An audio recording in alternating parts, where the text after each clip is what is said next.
Hello and welcome to Enchantment of Eternity's live discussion on House of the Dragon Season 2, Episode 4, The Red Dragon and the Gold.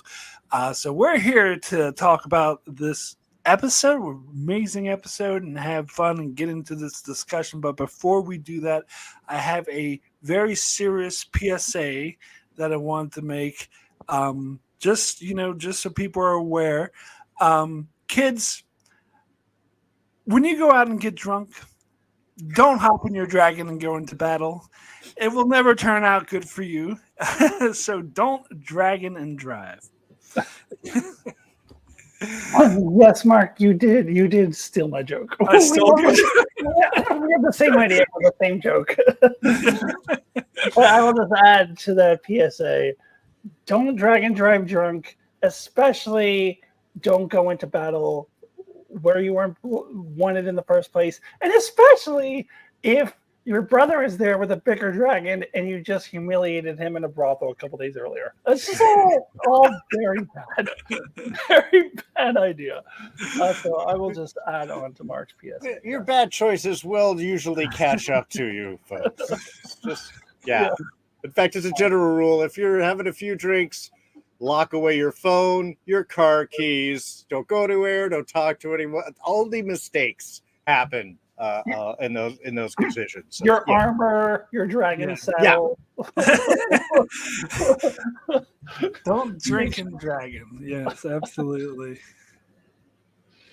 That's the important thing to remember, kids. Don't hop on your dragon when you're drunk. Yes. Anyway, because I know that comes up all the time. All the time. Hey, I'm drinking a beer right now, but you don't see me getting on my beer. I got my Targaryen shot glass ready to go to cheers Rainey's. Anyway, I did that in my main review as well.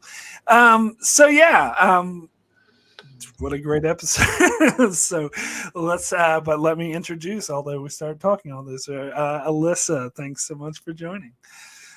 Yeah, thanks for having me. Really looking forward to talking about this episode. Cool. And Darrin, of course, always great to have you. Oh yeah, real thrilled. This was a fun one. There's a few good things to jump into. I'm looking forward to. So was this because I know in the previous episode you were saying get to the war already? So is this? Yeah, seriously. Then they started skipping over things already. It's like, oh, this battle that already happened, you don't get to see. But I knew they had to be getting to something. A good use of stuff. And also a lot of lessons of why bringing a dragon into any fight, regardless of the side of the dragon, is not always good for your health. All right. So, yeah, let's start with overall thoughts on the episode. I love this episode. I thought it was probably my favorite of the season so far, not just because there was dragon action, although that certainly doesn't hurt.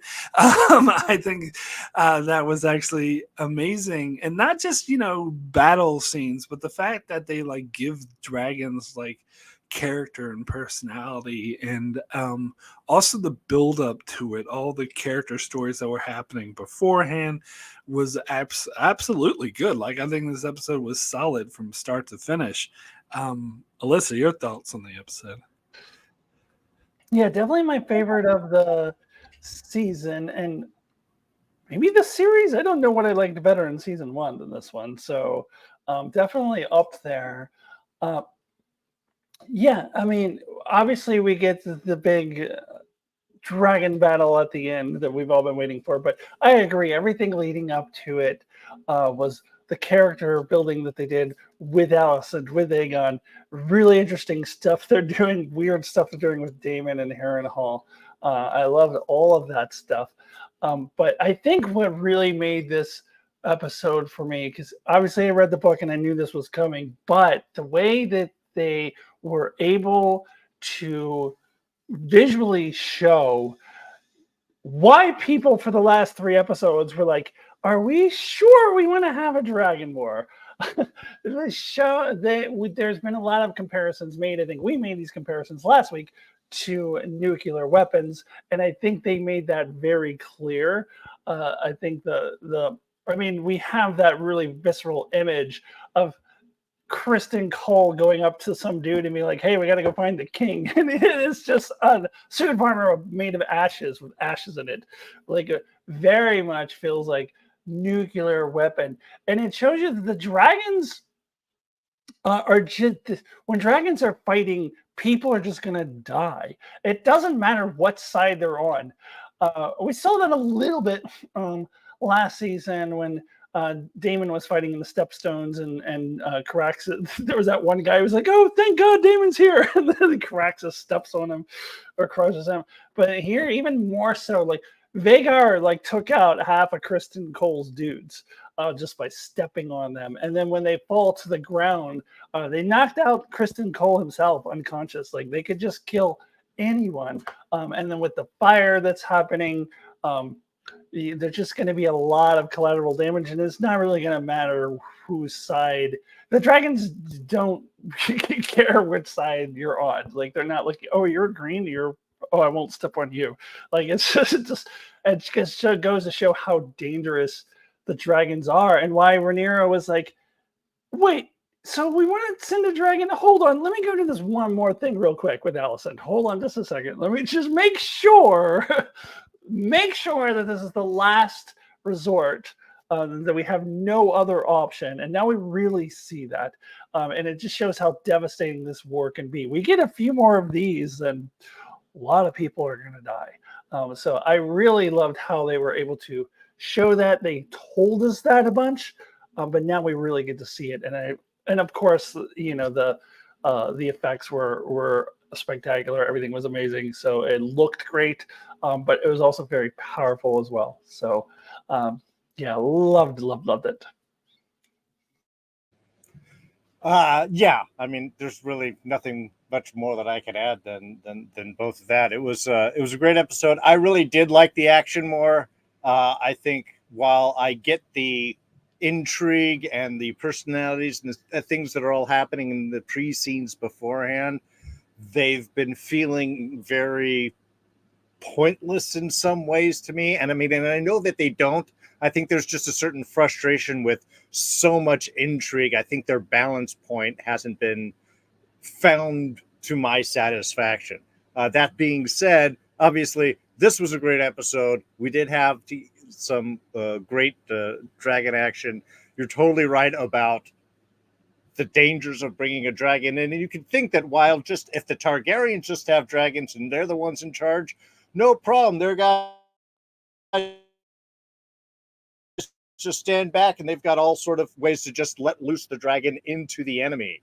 When both sides have dragons, it's like, you know, it's not twice as bad. It's like 4 times, 8 times as bad. You're looking at exponential damage increases. So I think this was a much needed and excellent way to show the dangers of these things, the high costs, and also why you just can't trust some people.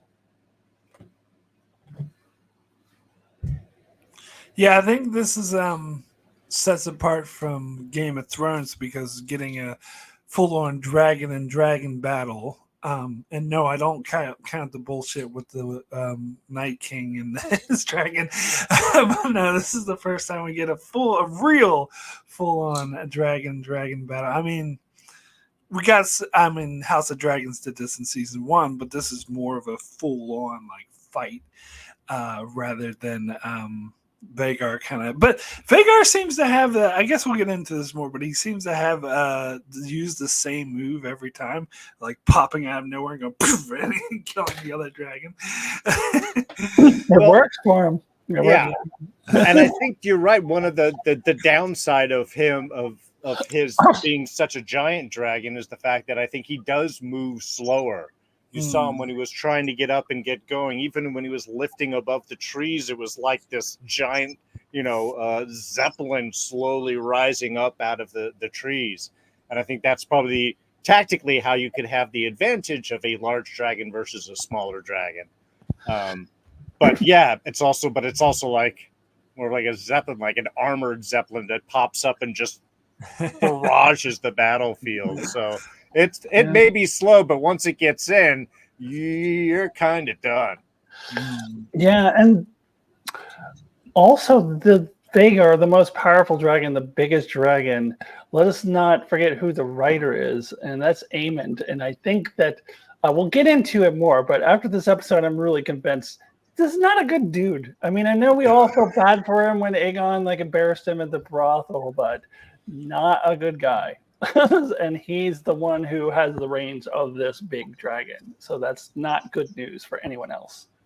Oh no, good no. The most interesting, possibly, but yes. not definitely not good. I would never ascribe that to him. Yeah. All right. So before we go any further, I did want to announce beforehand that after the three of us finish talking about this episode, Alyssa and I are going to stay behind a bit longer to get into book spoilers. But don't worry, we will give a proper spoiler warning before we do that. There's some season 2 predictions I wanted to get into, but we are going to completely break down this episode first. So let's go ahead and jump into it. We have the opening scene in Harrenhal where we get another sort of vision going on. I believe, this is the one where he was in the throne room and Rhaenyra was sitting on the throne and like could barely like underwater or something, and they needed to like adjust her frequency because you couldn't understand the thing she was saying, and then he was getting upset and ended up beheading her. I think it's really strange. It's sort of a lot of people are pointing out that it was sort of there was a scene in season 1 where Daemon was sitting on the throne and Rhaenyra approached it, and this they did like the reverse. And so it's pretty interesting symmetry, and they continue to play with this whole vision thing in Harrenhal being a screwed up place.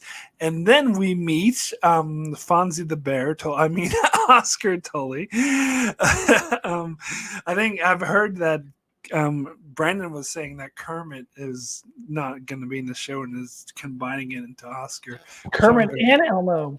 And Elmo. Tully, apparently, from what I heard, they're all combined into Oscar Tully. One character. They should have combined them into Kermit Tully. Yeah, it looks more like a Kermit to me, personally. But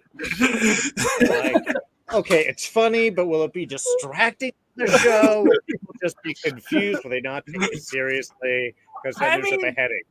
Would it be any worse than Grover Tully? Like every time I hear Grover, I'm like.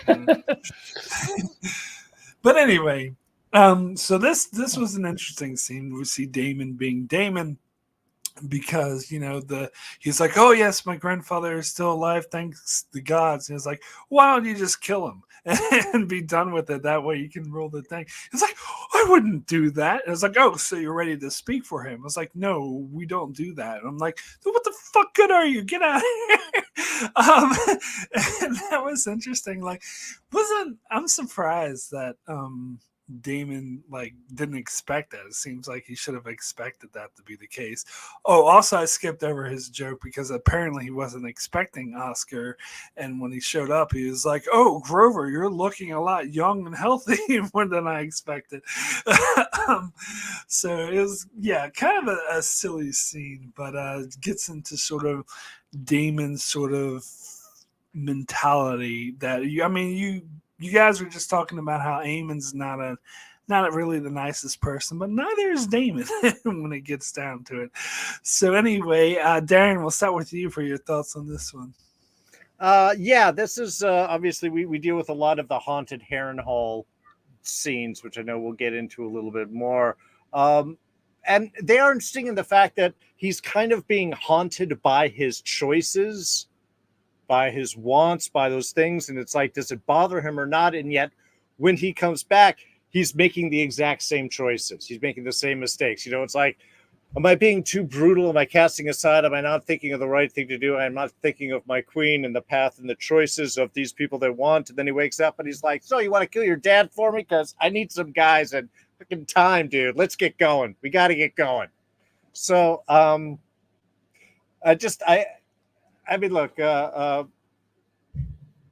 I love Damon. Again, kind of like Eamon, they are some of the most interesting because I think they just have the most variance of kind of choices, and they're playing with their evilness, but there's a little bit of things that you like about them, and then they turn around and stab people in the back, and somehow that makes it kind of almost more interesting. So I like the dynamics of these two characters, and they do play very well against each other. I mean, which is why I think seeing the Eamon versus Damon battle that has to be upcoming will be really exciting. But with this, it's just, I don't know. I'm kind of curious what Damon's whole goal, because he wants to get stuff done, and yet he also seems like he wants to just kind of hide out here and just sort through his stuff. So I'm curious where his relationship with Alice, which obviously is established later on here, is going to further on develop. Because I'm just, again, while I like Damon, I'm kind of seeing him like, are you spinning your wheels too much, or are you going somewhere? And that's really what I want to know with him at this point. Yeah, I mean, I don't think he necessarily wants to hide out and deal with his stuff. I think he's being kind of forced to deal with his stuff. And I do find it really, really interesting to watch. I love a lot of the visuals, a lot of the symbolism that they use. And I thought we got an interesting insight to his character here at the beginning, with Millie Alcott coming off of the throne. By the way, I love that they found a way to get her back into this season. For one, I've heard a lot of people talk about how Damon seems to think of Rhaenyra as the younger Rhaenyra, and that's still how the terms that he thinks of her as. But the thing I found interesting is when she said that, it's because your brother loves me more than he loved you. And I think that's when he chopped off her head. So there's more to, I do think he still has this desire to sit on the Iron Throne, but there's something even deeper into that, is that he never got his brother's love and affection the way that Rhaenyra was able to. That he, in fact, Viserys, that is, chose Rhaenyra just specifically to spite Daemon. So I thought that was interesting that they're diving into that. There's all kinds of things we could go into the psychology of Daemon that I don't have time to go into at this moment. But I find all that really, really interesting. And that was a great way to open up the episode. I like episodes that open up with like weird, creepy stuff like this. So I love that. And yeah, as far as the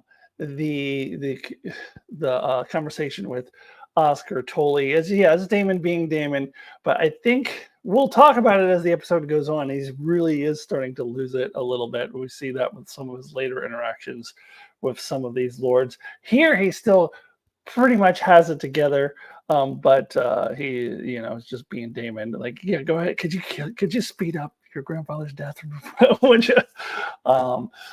And I also liked how he couldn't tell. Was it the Black ones or the Brackens? Which one's on our side? Like, can't get them, straight, because you can never get the Blackwoods and the Brackens straight.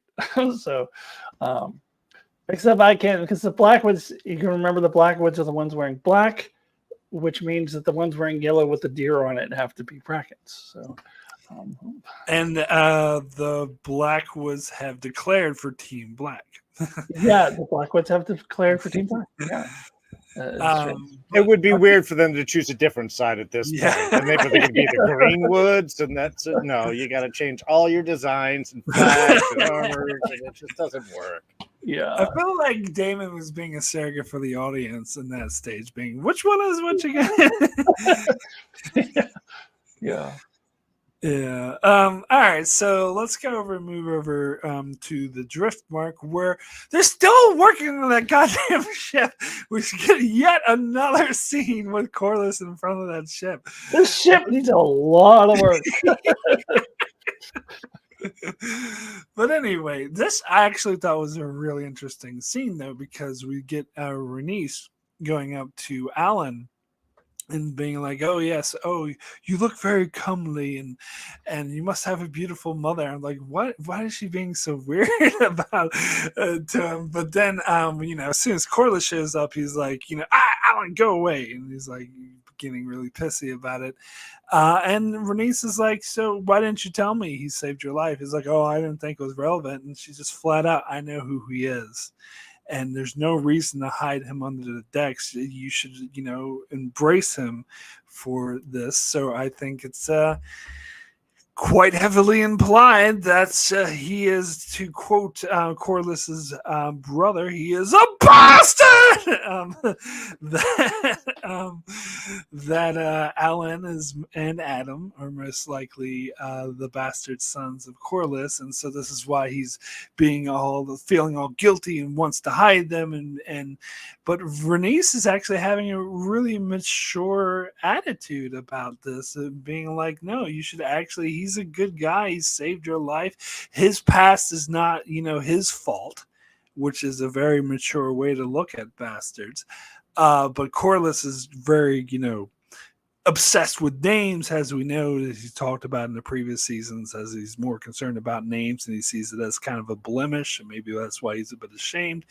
But it's interesting that Renice had that different attitude, and it'll be interesting to see how this affects Corliss after Renice's death.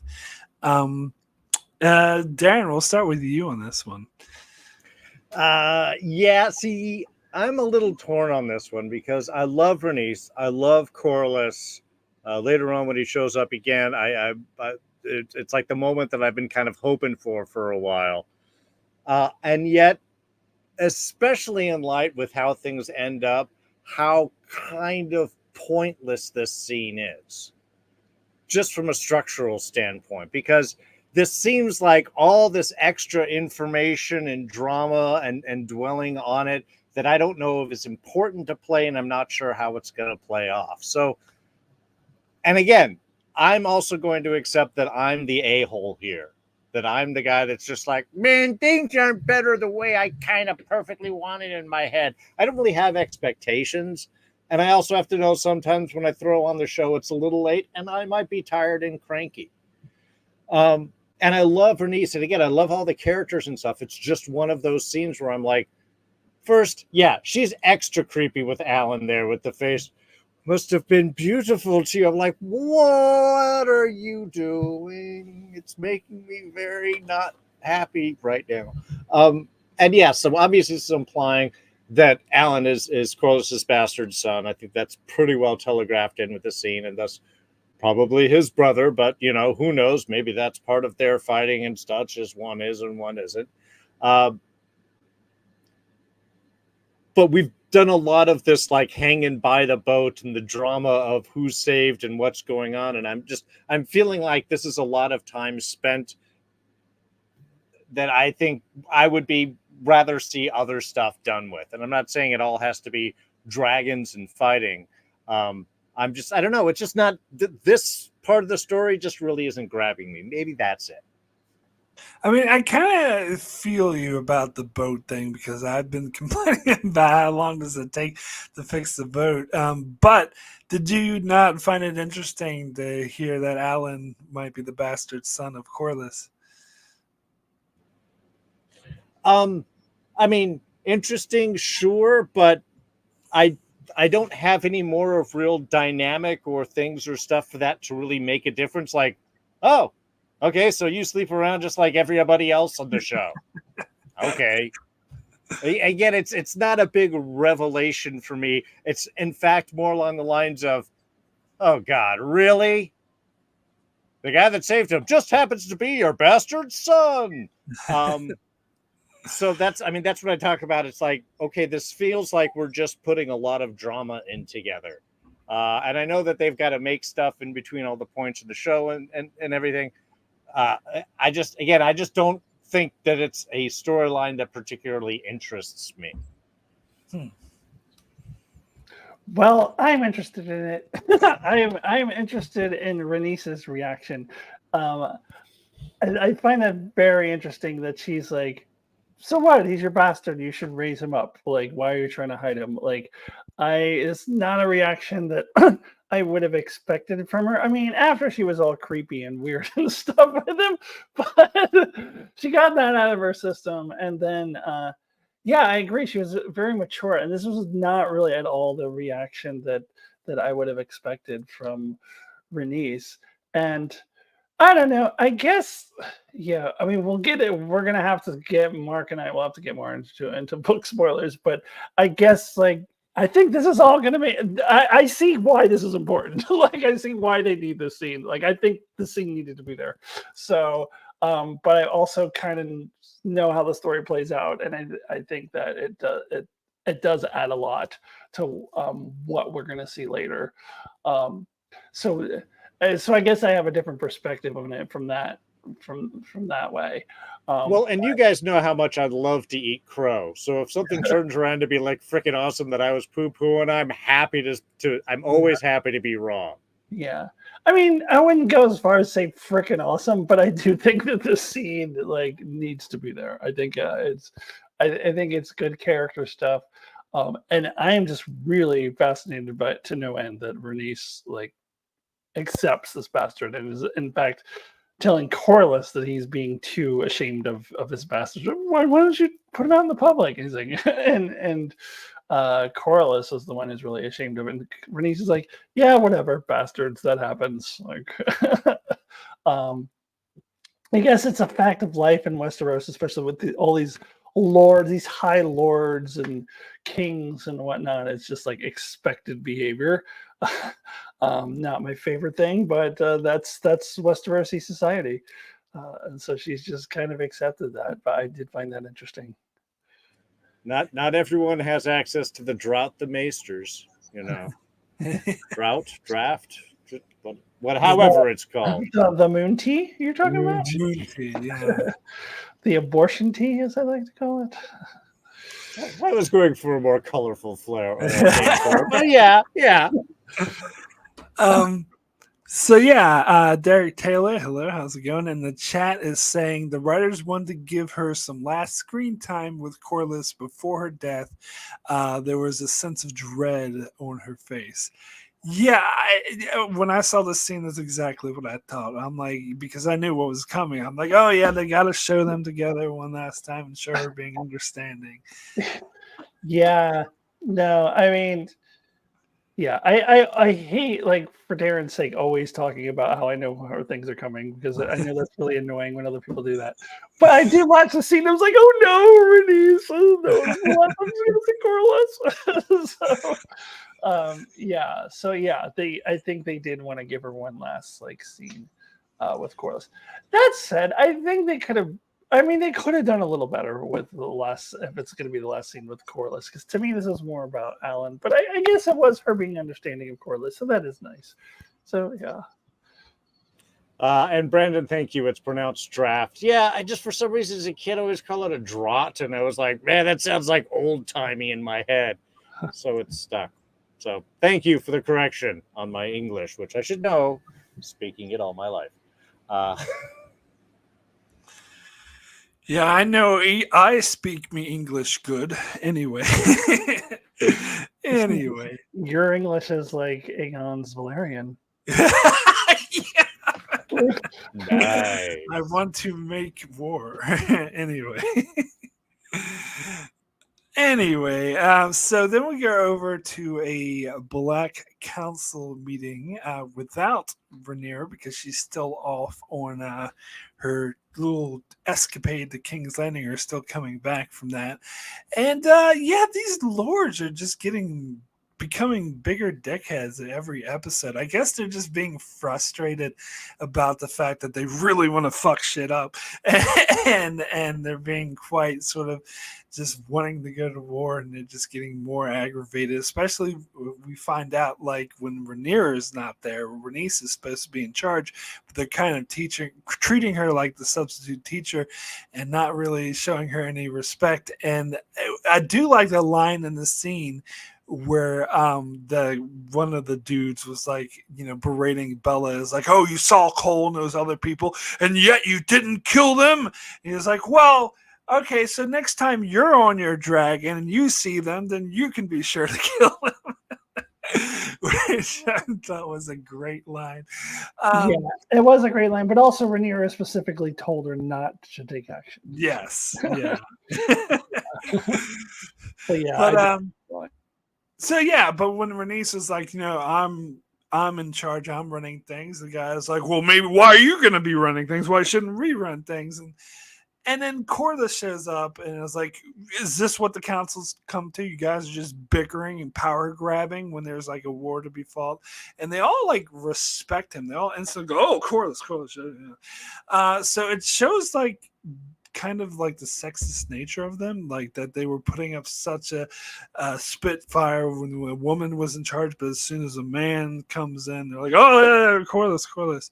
So yeah, I don't like these guys. But anyway, Alyssa, we'll start with you on this one. Yeah, I hate these motherfuckers. Like they suck. Like I call them just a bunch of old white dudes. It's a bunch of old squabbling white dudes who are just like, we need to go to war, and I don't know, and just making colorful metaphors, and I don't know. It's just, yeah.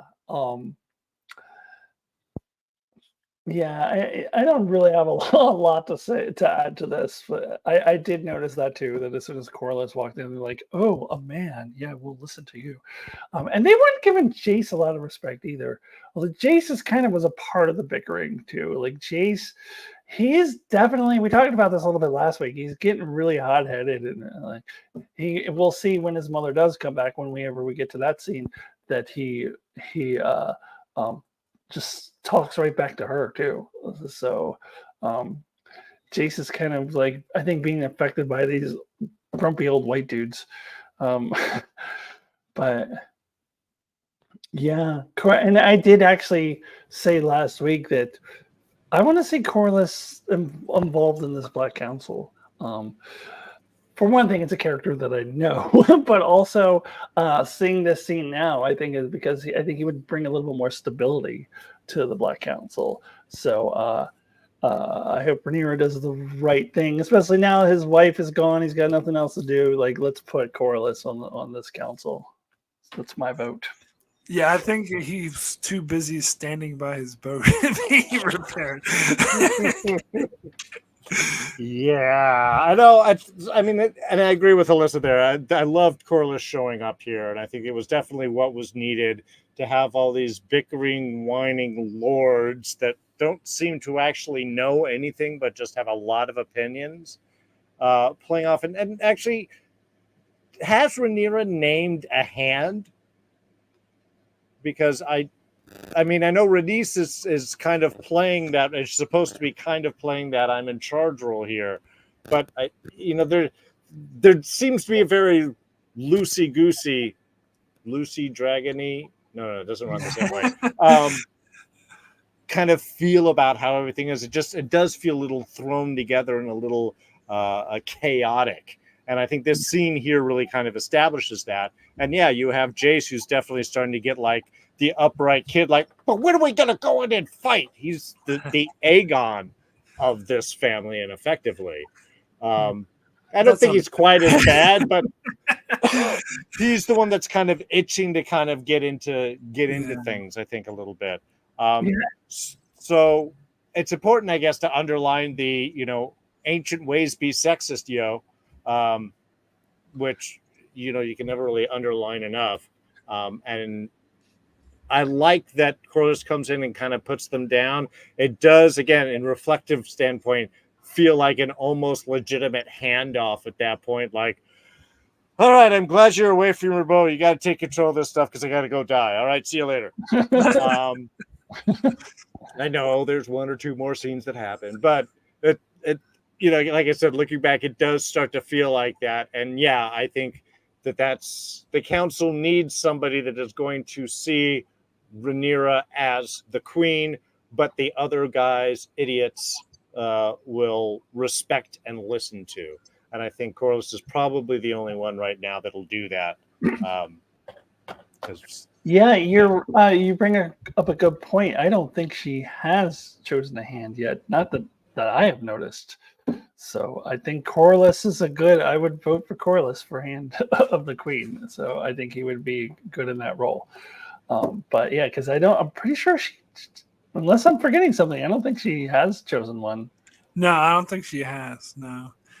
Yeah, But I and the guess she guy- doesn't really have the same infrastructure as King's Landing since they're on Yeah. Dragonstone, and it's like who could get away before being arrested?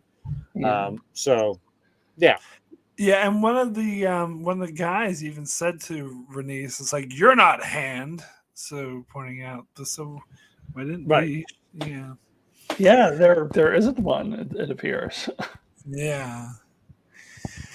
All right. So then we go over to Kristen Cole and his band of merry men, taking over Duskendale, and pulling a Daenerys, and saying either join me and fight for me, or we're gonna kill you. And so they had that one dude who was like, it was like, what did he say? Oh, called him Kingmaker is kind of an insult, and saying your turn will come in kind, and then right before he dies, so he dies in a badass way. And then we get Gwaine, who again he's being the preppy sort of 80s guy with the sweater around his neck, going up. He's so condescending, Nicole, and I've heard some other people talk about it that it's because that Cole is lowborn. He's like he can only, and that's part of the reason why he was so pissed off that he's Hand, because he's like, oh, I'm a highborn, and how you down looks down on that, and because he's like, I know you're not from this area, you're from Dorne, but you realize that Rook's Rest is or what did he say that He said the Heron Hall. Harrenhal. Yeah, Harrenhal is to the west. So why do you want to go to the east? And, as much as I hate Cole, I kind of liked how he was kind of like treating Gwaine. It's like, well, yes, I realize that, and fuck off. And then just did what he said because he had a plan. We see that he gets like a note, like a raven, which we can pretty much infer was definitely from Aemond. And so they're setting their traps. So yeah, Alyssa, anything on this scene? Yeah, I have hated Kristen Cole for so long that I didn't think anyone could make him look good. But this Gwaine guy, like, I'm like, fuck you, Gwaine. Like, actually has me rooting for Kristen Cole. That makes me feel dirty. I don't like that. I don't like. I'm rooting for Kristen Cole, but like, yeah, this Gwaine guy is really obnoxious. And I watched another video that pointed out that, and we'll talk about this scene in a minute, but there's a cut where where they show Gwaine like looking at Cole after Cole has just said this to him, just kind of like, you fuck off. Gwaine is looking at Cole, and then it cuts to Aegon saying, fuck you! And then so it seems almost kind of looks like that's what Gwaine is thinking, which it probably is. So they're actually really good a lot of times with their scene cuts. I think they can do things like that. But yeah, fuck Gwaine. Like I don't like this guy. I don't like his father either. So yeah. No, it's a by association thing. Christian Cole is the worst. Someone's worse than Christian Cole. Okay, then I have someone else that I can be like, yeah, that guy with Cole. So it is kind of fun to see that little back and forth, I think. And it is one of those where obviously see there is some other strategy going on that doesn't seem mostly apparent. The one thing that I do really miss that they're not doing in this show, and I think I've mentioned it before, they've got those beautiful giant like map tables and stuff, but they're never really showing like the movement of troops or anything, and just direction. So it gives me, because I don't have a map of Westeros in my head, I don't always know where things are in relation to us. So it's like, okay, this is on the coast and Harrenhal in the west. This at least kind of gives me a general idea. And maybe there are reasons for that because they want to hide certain things and such. But it is something that I really do miss. I also like maps, so maybe that's a thing for me. But I really would have loved to see like the movement of the troops and things in an overall kind of related fashion, just to kind of wrap my head around where all these things are in relation to each other. And So while these moments are kind of like, oh, that's great for me as an audience, I'm also like going, oh, really good, because I have no idea where anything is in relation to each other.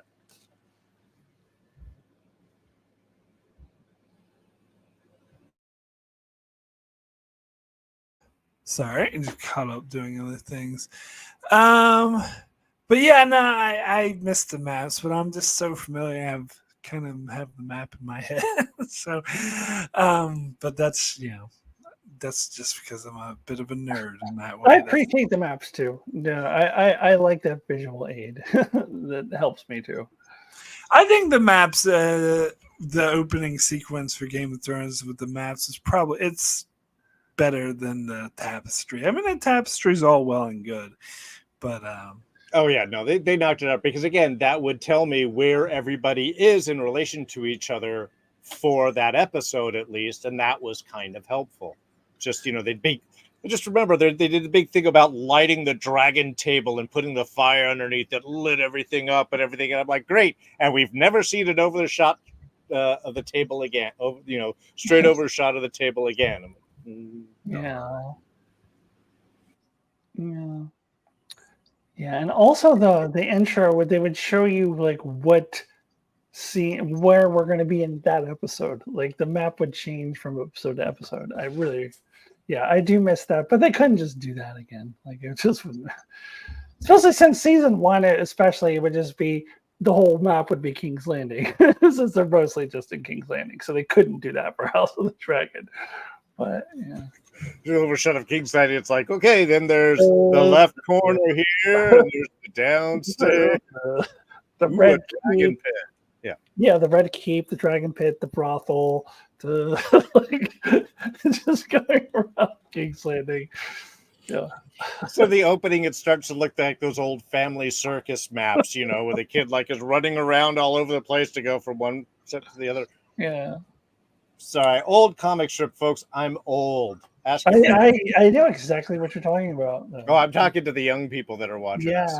Yeah. Youngins. The youngins. Are there any young people that watch us? I don't know. I think it's all older people, honestly. Okay. I know Brandon's older than me. I think there's a few. Yeah. I know Tyler's young, but he's more of a Star Trek. Yeah. But anyway, let's go ahead and jump over to the small council scene, the Green Council that Alyssa was alluding to. That starts with him going, "Fuck you!" But this is when, Aemon kind of gets him back for the bullshit that he did in the last episode where he humiliated him at the brothel. But now Aemon's humiliating him at a small council in front of the counselors, and because Aegon's just being a spoiled little brat, and because he wants to be involved, he's like, no, don't attack Rook's Rest, attack Harrenhal. But it's funny because Aemon is obviously aware of the trap that Kristen Cole is setting and aware of why they're going to Rook's Rest, but he doesn't share that information. He chooses not to, and it is kind of backhanded of him to be communicating with Kristen Cole behind Aegon's back, because he's technically is the king. But it gets back to the whole poem that Varys said in Game of Thrones, is that power resides where men believes it resides. So it seems like they just realizing that Aegon isn't really important, and so they're just bypassing him. And I think he's kind of right to get upset over it, but then again, they're kind of right to cut him out because he doesn't really know what the hell he's doing. And then you get that really great scene where Aemon speaks High Valyrian to him, and he's like unable to speak it back. I do get this sense that he's can understand Aemon, but just doesn't understand it well enough to speak back to him. And the shit that Aemon says to him, by the way, is like, "Oh yes, you were busy messing around and hiring idiots to be in the King's Guard and picking a nickname." He pretty much humiliated him right in front of the council, and I thought that was a great scene. Darren, we'll start with you on this one. Well, I mean, You're right. That power thing is very telling in this particular point of where you expect it to reside. Because yeah, this is to me, this is again, we're showing the foibles of Aegon not being trained at all or expected at all for this role. Aemond has had to fight for things in his position because of where his birth rate and birth position and everything is, and just the fact that he's a little bit of a psycho. He has that different kind of I've grasped and worked and developed trade. You know, he spent all that time being a swordsman and fighting and stuff, where Aegon really has just kind of existed and floated around, but he's never been prepared for this. So, yeah, he's being showed that he's not really necessary at this point because he's never expressed an interest in anything. He's also never been taught anything, so he doesn't even know what questions to ask. And it was interesting how we were talking earlier about Daemon's, kind of, is he actually just looking for the love that he never got from his brother? Well, is Aegon effectively looking for the love that he never got from his parents? And is that what's causing him to fall as a king, is now he's looking at for all these outside areas? In fact, you could probably say a lot of these characters they didn't get the love that they needed, and how did they respond to those points of lacking? Are they searching for it themselves? Did they try to purge it? Did they become vengeful? And we get to see kind of how that plays out with a lot of these different characters, which, it's fascinating and fun. And definitely when you have the group of Targaryens that are all a little insane unto themselves, you get a little bit more flavor in which to play with those. But yeah, this is just a great scene of Aemond really throwing down, and I think he's establishing his revenge as it is. You don't care about me, so I'm not going to care about you. We have stuff we got to take care of. And I don't know how much is him really scheming with Cole to just get stuff done and not be distracted, or how much he is suspicious of spies and people picking up what the plans are and deciding, like, I want to keep this just between us so that nobody else can figure this out, and this can be our little surprise thing. So I'm curious how the dynamic, especially again after everything wraps itself out, between Aemon and Cole is going to be going forward from this. But look, I love getting Aegon kind of slapped down, and I love how Aemon did it. It was just, it was beautiful, and also sets things up for decisions that are going to be made later on in the episode. Yeah, I think that Eamon and Cole are definitely keeping it under wraps so that it doesn't get leaked out.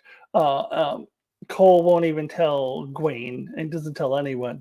But I think if he had any respect for the king, he would definitely have the king in the loop. But I think leaving Aegon out of the loop was quite intentional and quite spiteful. And yeah, after what happened to Eamon in the brothel, was that last week's episode when that happened? Yeah. With the way that Aegon humiliated, you could tell Eamon that was eating him up. I think what we've learned from this is don't make fun of Aemon. We had, Luke and Chase always used to make fun of him, and then Luke ended up stabbing his eye out. Didn't turn out well for him. And then in this episode, not even talking about the scenes that happen later, which we'll get into, but even with just this scene, you can just tell, like, Eamon just taking a lot of satisfaction and just humiliating Aegon. And in a lot of ways, this is way worse. The humiliating, someone in a brothel in front of some drunk king's guards, like, who cares? But like this is Aegon trying to prove himself as a king, and in front of his small council who are supposed to respect him, and then Aemon just taking away any chance of that, even though I don't think they respected him to begin with. But Aemon just driving that further, just really humiliating Aegon in front of the small council. Very cold, very calculated, and very I mean, just so much worse than what Aegon did to him. But I did love it too. I did like seeing Aegon get smacked down in this scene. Well, and also an interesting dichotomy here is also a scene lacking a hand, a council meeting lacking a hand, is because, of course, they named Cole the Hand, and now he's off fighting, which is not really something the Hand should be doing. Well, that's what I said last week. Well, why would he name? He would name Cole the Hand and then just send him off to go fighting.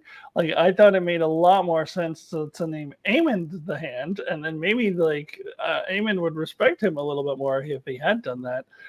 But yeah, it doesn't make a lot of sense to have your hand off fighting. Yeah, so I think again, none of these people have any experience or idea. That's I guess the downside of Viserys's piece is now nobody knows how to actually deal with war or structure or any of that stuff. There's no practice in it. So sorry, folks, we got to have occasional wars just to be sure that the machinery works right. It's a complicated thing. It's also interesting that he sort of yelled at Larys. It was like, "It's your castle," and he was like, well, and Larys is like, just didn't give a shit. It's like, that castle's more crippled than I am, and it's just like being like, so I what? made sure of it when I set it on fire. Yeah, exactly. Yeah, I think he said even something along the lines of, "Oh, Damon's just going to go mad in that castle." Yeah, like which is what's happening. So he's not wrong. Yeah. Which, again, would have been if there was some kind of structure or guide, you could have used this as we have tactical reasons. There's stuff that's slowing Aemon down. It's better to get all of this stuff. There is a discussion where all of this would have made sense and gone well, but it's the fact that they don't really have that infrastructure set up. And it's what's killing Rhaenyra's council meetings as well, and just in a different way. So, but that's often how much war is, I suppose. It's just a whole bunch of blundering mistakes right after you make plans. All right, Darren, here's your map. Oh, shows where. Oh yeah, it just says rest is cut out, but that's Rook's Rest up there in Duskendale. So I didn't realize until looking at the map. Oh, hold on. I wonder if I can bring it down a bit. Oh, it's Harrenhal's right up there. Yeah, Harrenhal is not that far away from where they're at. I didn't realize that until I looked at the map. So that's where, when in Duskendale, that's why they were saying, "Oh, let's go west because it's that way." But yeah, and then Dragon's northwest. But yeah. But and then Dragonstone's right by Rook Rest. But yeah, interesting. But anyway, awesome. Thank you. You figured out how to do that. No. We'll just hum that while we say it. All right. Now, how do I stop? Oh, here we go. Stop sharing. All right. So let's go ahead and move over to speaking of Larys having this little conversation with Alicent. I don't know. I always love Larys, but I think I think people underestimate how dangerous he is. I do wonder because why was Alicent so careless to leave the cup of the tea that she was drinking right when she's talking to Larys? Like, I don't know. I feel like he would probably figure it out anyway. I think he already knows anyway. I think it's but it feels like that she didn't realize this and was trying to hide it from him, being like, "Oh, I ate some bad food." And it was like, "Oh yes," but it was obvious from what he was saying that. But it sounded like he didn't care. He's like, "Yes, no, fine, whatever. You can satiate your appetites, whatever." But it's more like weapons that he has that, more information, and he seems like he can be dangerous the more information that he has. But I did think this was an interesting scene. Plus, Alicent, throughout this episode so far, it shows that her little talk with Rhaenyra has had a major effect on her, and that now she's feeling completely guilty about misinterpreting what Viserys was saying when he was dying. And I think we talked last week about how Otto and everyone all had the all had it planned. They planned on doing this anyway. So even if Alicent like didn't support it, it probably would have happened anyway. But in that case, like she wouldn't feel guilty about it though if she like tried to stop it and be like, look, this I've tried to honor her husband's wishes, which she should have realized was to put Rhaenyra on the throne, and so she's feeling guilty over that. And it's funny that she's going through all these books and trying to find anything on the prophecy to sort of reaffirm this. And she says to and Laris kind of picks up on that just from, again, smart guy, just from her reading all those books. It's like, are you doubting the king's intention to put Aegon on the throne? And she says, it doesn't matter. His intentions with all the shit that's happening with the war, people aren't going to give a shit about whatever the hell his intentions are. This is way past that. But I don't think she really believes it. I think she's saying that and trying to convince herself that, but I think she feels guilty as hell over misinterpreting Viserys's words. Alyssa, we'll start with you on this one. Well, I think she's saying now at this point it doesn't matter, and I do think she believes that because I think that's true. I think maybe she thinks the guilt comes from if only I hadn't misinterpreted it in the first place, like before this all started, then maybe I could have stopped this from happening. But I think she means what she says when she's saying now it doesn't matter at this point. Like there's no stopping this train. Like the machine is already going, and I do think she feels guilty about that. And I talked about that. I talked about it last week. Though I think she was in denial. So now I think she's trying to come to a place of acceptance that she maybe could have done something, or at least tried to. I don't honestly know if she could have stopped Otto and everyone else from implementing their plan that they had carefully laid without her knowledge well before any of that. But she could have at least been an advocate for Rhaenyra. She could have tried to stop. Nope, this is because she told Rhaenyra right before this happened, you'll be a good queen. And then that's when she misunderstood Viserys and then changed her mind. But I think that she would have accepted it. And now she's realizing, like, I could have stopped this war. And so the guilt has got to really be weighing on her now. And yeah, as far as Laris goes, yeah, he knows absolutely everything. And I think Alicent is just really naive to think that he doesn't. Like, it doesn't, but the tea doesn't matter. He already knows everything. Like, it doesn't. I agree that she's very clumsy and not like hiding it from him, but it wouldn't matter. He knows. And I think that he can. I don't know if he knows exactly what she's doing because he doesn't know about the prophecy.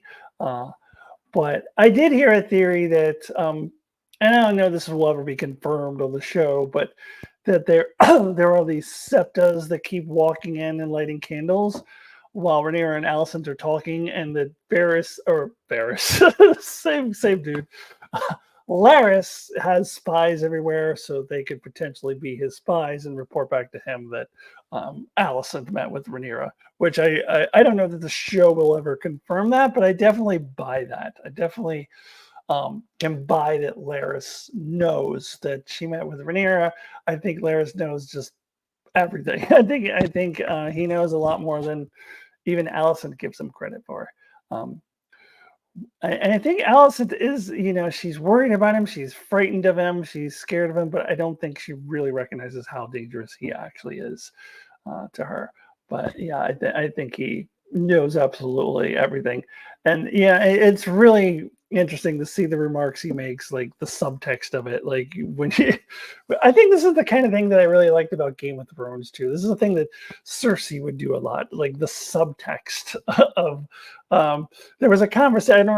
There was a conversation once. I don't remember the exact context, but between Cersei and Marjorie, where it was the words they were saying was like, "Oh, hi, lovely day. You look lovely," but all the subtext was like, "Just, I'm gonna get you, bitch." Like the way that Game of Thrones is able to use that subtext with certain characters. I think that's what Laris really brings to the table. As I really like. Oh yeah, Laris is super creepy. That's the great thing about him. Quite honestly, it makes him an interesting character. Yes, of course he knows everything, and yes, Brendan, you're right. Laris is the master of whisperers. Um, he knows it all. You know that you laid out the cup there. I mean, that was bad enough, but then there was the cheese and crackers, the romance novel lying next to it, the note from Kristen Cole saying kisses. You know, it was too much, evidence wise. She shouldn't have left it out. It was just silly. I mean, again, it's an easy shorthand for Laris to know. I think the actor in the scene done right could have easily played that off without having to have seen the cup, the way that she reacted. And his, I mean, he makes the little comment about allowing your indulgences and things, which definitely gives his kind of approval. Like, yeah, whatever, man. I'm not that kind of, guy. I don't care what you do. I've got a feet thing myself, right? Isn't it feet or just he's got his own creepy level. Um, Alice for Allison's, kind of pursuit is like, oh, did she make the right choice? In many ways, Allison is about at the level of Christian Cole in my favorite people list. I don't care about her anymore. She did this on purpose, whether it was conscious or unconscious or whatever. She made the last girl. The fact that she tried to do it so undercover and so kind of bit and just grabbed the thing, it was like, oh, thank God I just happened to overhear my dad putting out plans in order to take over the kingdom as soon as the king dies. So yeah, does she have some regret here? Of course. I think we'll get part of her mind is going like, yeah, you knew this wasn't the right thing, of course. And so her part of her mind is kind of scrambling with it. I just don't care. I don't care, Allison. I hope you suffer. So, which is why I have to leave before we have the spoilers at the end, folks, because I don't want to know what really happens. I know some things, but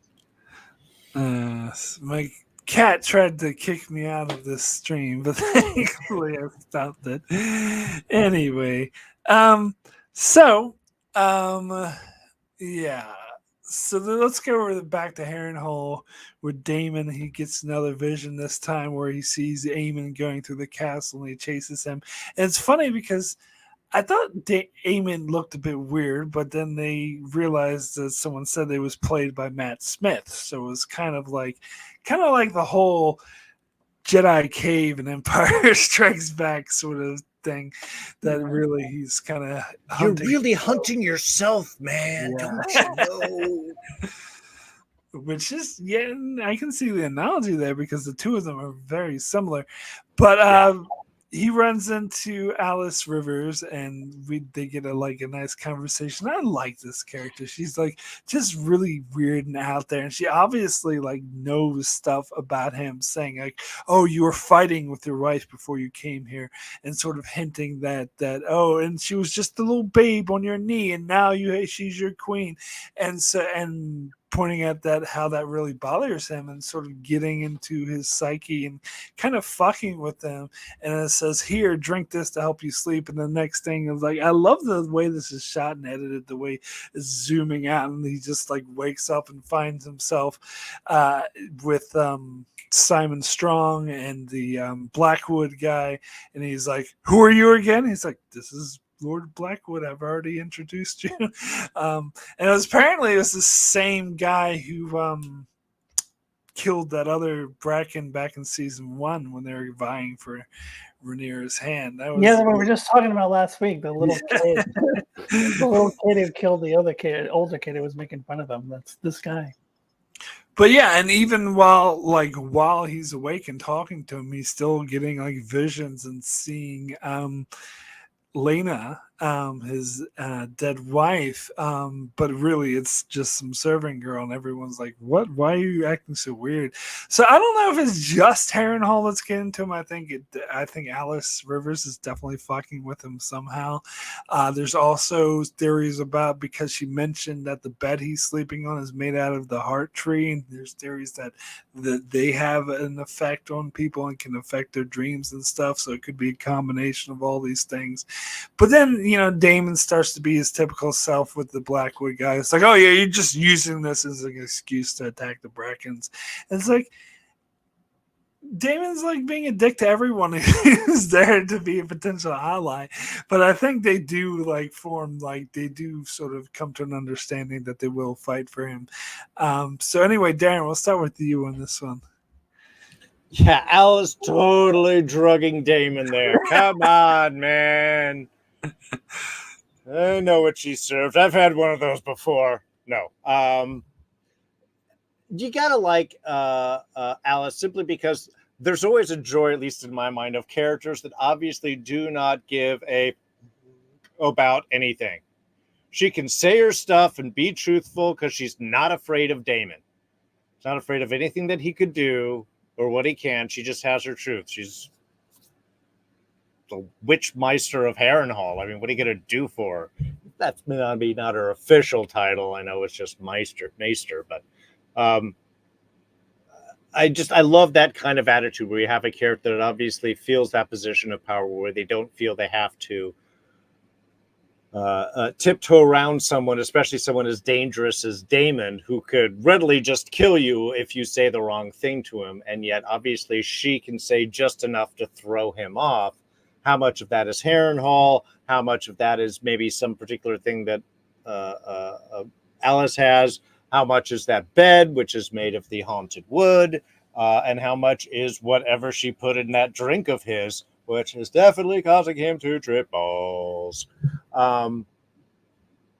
So yeah, and that was fun when he was back in, when he's seeing his dead wife in one moment, and he's like, yeah, who is this person? Yeah. So what can I do you for? It's like, you asked me to come. All right. Okay. No. I'm catching up. I'm sinking in. Okay. It's just, I'll figure it out. And yeah, his default is be a jerk. But I do start to feel like whatever is going on is starting to shift the way that he's viewing things or shift little stuff around. So I am actually really curious how this, and especially the relationship with Alice, is going to go. Who, yeah, it just sort of feels like she's the Columbo of Harrenhal right there. She's going to be like, oh, just one more minute, Damon. Your wife that I was talking about there, That's, but yeah, I love that. This is kind of interesting stuff, but it's also like, okay, so do we have we have an army now? I think what the deal was, you have to take out use the dragon, take out the Brackens, and then you've got my army and anybody else we can grab. I think that was the deal that they ended up with at the end. I just wanted to jump in the chat real quick because Derek was asking, what is the symbolism of the black goat? And I watched this other video the other day that was saying that in Westeros world, instead of saying black sheep, like black sheep of the family, the term is black goat, which is why the blackfish over in Game of Thrones was called the blackfish because it was a play on the black sheep, but it was a black goat, but instead they made it a fish because of the symbol Palastoli. So Damon is kind of the black sheep of the family. So that's what I think that symbolized. But anyway, Alyssa. Yeah, so first going back to Damon's vision, I saw it as Damon seeing himself with an eye patch. Like, I immediately saw that was Matt Smith, and I was like, oh, he's wearing an eye patch like Aemond. And I saw another video that also framed it that way, that not that he saw Aemond, but that he saw himself with an eye patch. But either way, it's still it doesn't really matter. The point of it is to show that they're basically the same person. They're both the second son who wants what their brothers had and struggling with all kinds of family bullshit, and there's obviously a lot of similarities in their behavior and in the role that they play in their respective families. So yeah, that was pretty clear that that's what they were going for, regardless of how you look at it. But Alice Rivers, yeah, I do really love this character, and I don't know, for some reason, like, her Scottish accent just like works really well too for this character. I don't know why, but it just really everything just really works to make this character creepier. And she's got this stuff in a cup. I thought it was like some kind of berry stuff, but I've seen at least 2 or 3 other videos that thought that she was like it was blood, and she was like sucking blood on her finger, like sucking blood off of her fingers. And That's totally what I thought that was some like weird meat yeah, fleshy thing. which totally. I like berries better. That Yeah, sounds, yeah, she's no, just but doing smoothies. I think it's blood. I think blood would be more fitting for her character.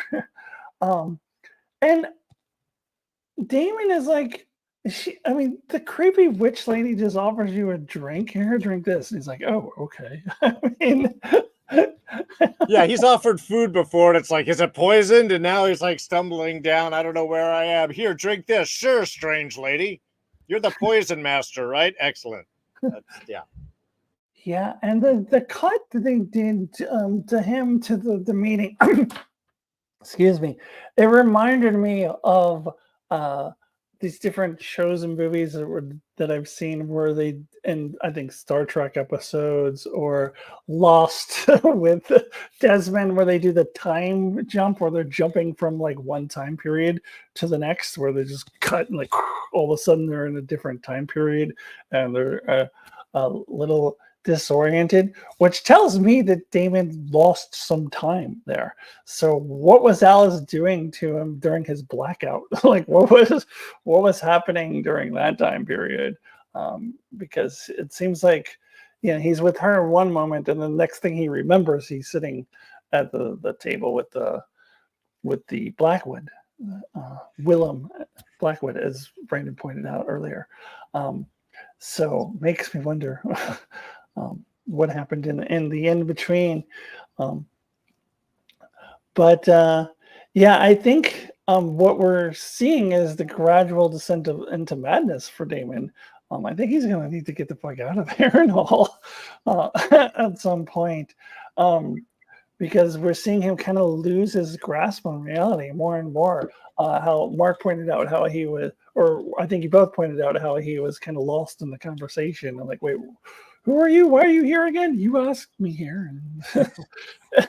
Yeah, that I think it's getting worse and worse for him as time goes on. So I think if Damon doesn't get out of Harrenhal, I think we're going to see him just really just lose it pretty soon here. I was trying to think of what you mentioned, that hard cut and how he kind of lost time. And I was there was an episode of a show that I thought really reminded me of that. And I was trying to think of what it was. And I finally came up with it was BoJack Horseman. The episode where he took all this heroin with Sarah Lynn and they went on a road trip, and he was like, oh yeah, I took way too much drugs, I should go home and have a sleep. And he like blacks out and comes up again, and he's like in Ohio. It was like, I thought I was gonna go to sleep. Oh, did you change your mind? And they keep like skipping that. That's what it reminded me of. Yeah. But anywho, let's see here. So I really like this scene. So we get a scene with Alice and Aegon, and I think to me it kind of portrays how both of them are terrible people, and both of them are like victims kind of each other at the same time. Because I will say, as big of a arrogant ass and incompetent ass that Aegon is, Allison's kind of a terrible mother. Like I get the impression that he, and this really comes to the scene where he says like, when Allison's like, you doing this bullshit, you're dismissing my father and being this horrible king. That's why nobody takes you seriously. And it seems like he was being genuine in the moment and like wanted a true like mother son moment. And it's like, what should I do, mother? And I think he was being sincere. And her response was nothing, because you suck. And I think that was kind of like what set him off in the wrong path. And I just think that she's always been sort of neglectful to him as a mother, and this is why that they shouldn't have put him on the goddamn throne. But to be fair to Allison, I think that she's realizing that all this calamity is happening because Aegon was never trained to be king. Rhaenyra was trained to be queen, and that they would have been much better off if they stuck with her. And she's having buyer's remorse and really regretting everything and sort of letting her guilt control her. And so, from her perspective, she's like, just wallowing in her guilt and isn't realizing how it's affecting Aegon. It does make me curious if she's going to feel guilty about what happened to Aegon, or if she's going to totally not take any responsibility to that, because I believe she's partially pushed him to that with this conversation here. Alyssa, we'll start with you on this one. Oh, I think she's directly responsible for Aegon getting drunk and going on his dragon. Like I think if she had been more like supportive, giving him more what he was looking for, maybe a little bit of tough love, it could just be a little bit. You're still like, hey, you really need to listen to the people who know. You can be a great king, like being a little more encouraging. You can be a great king someday, but you've got to listen to your elders. Like just being a more supportive approach. Aegon's not going to go. I don't think necessarily going to go get drunk and go on the dragon and have what happened to him happen to him. But that's not Alicent. That's not who she is. I think that you're absolutely right. She's been a terrible mother. I think Darrin was talking earlier about the Aegon not getting the love that he needed from his father. He didn't get it from his mother either. And I'm also going to put Aemond into this mix too. I think we can put, if we're going to do armchair psychologist on both of these guys, I think Aemond also was not getting the love and attention he needed from not only from his brother, who was always mean to him, but then his parents as well. So, I agree with your conclusion that Alicent is just a terrible mother here. I don't think that she is wrong. I think her approach needs some work, because you're right, he was like looking for so what should I do, mother? He was looking for a genuine connection with his mother, and then she said the worst possible thing, like nothing. And yeah, she didn't say the words "because you suck," but that was definitely the implication there, and that's definitely what I think that directly leads him to do what he does later in the episode. And as to whether she's going to feel guilty, I don't think she is. I don't think she's going to feel guilty on this one. I don't think she's going to take responsibility for causing Aegon to do this, but I could be wrong. Maybe she'll do a little bit of self-reflection on this, but I don't know. I'm actually kind of interested to see that, but I think she's a terrible mother and directly responsible for what Aegon does next. I think Alicent will relish in any opportunity where she can feel guilty and bad for her choices. So, I think she'll probably take this as do another like, my king, I pushed him away and look what happened, and now I have you. Aemond, is that your name? I don't remember. I don't like my children. It's funny when you were talking about the lack of love there. And it's kind of like, well, yeah, I guess there's probably not a lot of love in a family that's basis was like, okay, so dad found a way to sneak you in and become the king's wife so that you could have the heir of children so he could take over. And like that whole marriage and everything about it seems very much a political maneuver and very lacking in the type of love that Alicent would have been looking for in her life. So the fact that maybe there's not a lot of love shared with the children maybe shouldn't be unexpected, is all I'm saying. It's actually funny. This scene reminded me of when, not to get political here, folks, I'm just using a comparative. When Trump got elected, one of my clients, an older gentleman, very knowledgeable experience, has done a lot of business, has done a lot of government work, is conservative, but I try not to hold that against him. But he had said that he felt that when there was concern about, Trump first taking office in 2016, that he thought that the weight of the office would settle him and focus him because of how important it is being president. And I could not help, of course, but think about that when Allison said the same thing to him. I had hoped that the weight of the crown would, teach you patience and humility, or whatever the phrases that she used. But how could it? He was never prepared. He got rid of the people that were around him. She was not really, I don't know. I guess she was expecting him to listen to her, but it was one of those things. Again, you guys have all of these plans and you've done nothing to prepare, and you have a spoiled brat that you're going to throw into the role, and then you expect him to change at the last minute. That's just naive on you. So, yeah, I think at this point she's trying to kind of wash her hands, like, we just need you to sit there. Viserys just sat there. You just need to sit there, and the rest of us will take care of it because you'll just get in the way, which is not something to tell a teenager that just got power, is that he is pointless when he's already feeling, especially since his brother just showed him up. So, yeah, I think Alicent should feel guilt about what happens to Aegon after this. But in other ways, how could you expect it really to go any other way?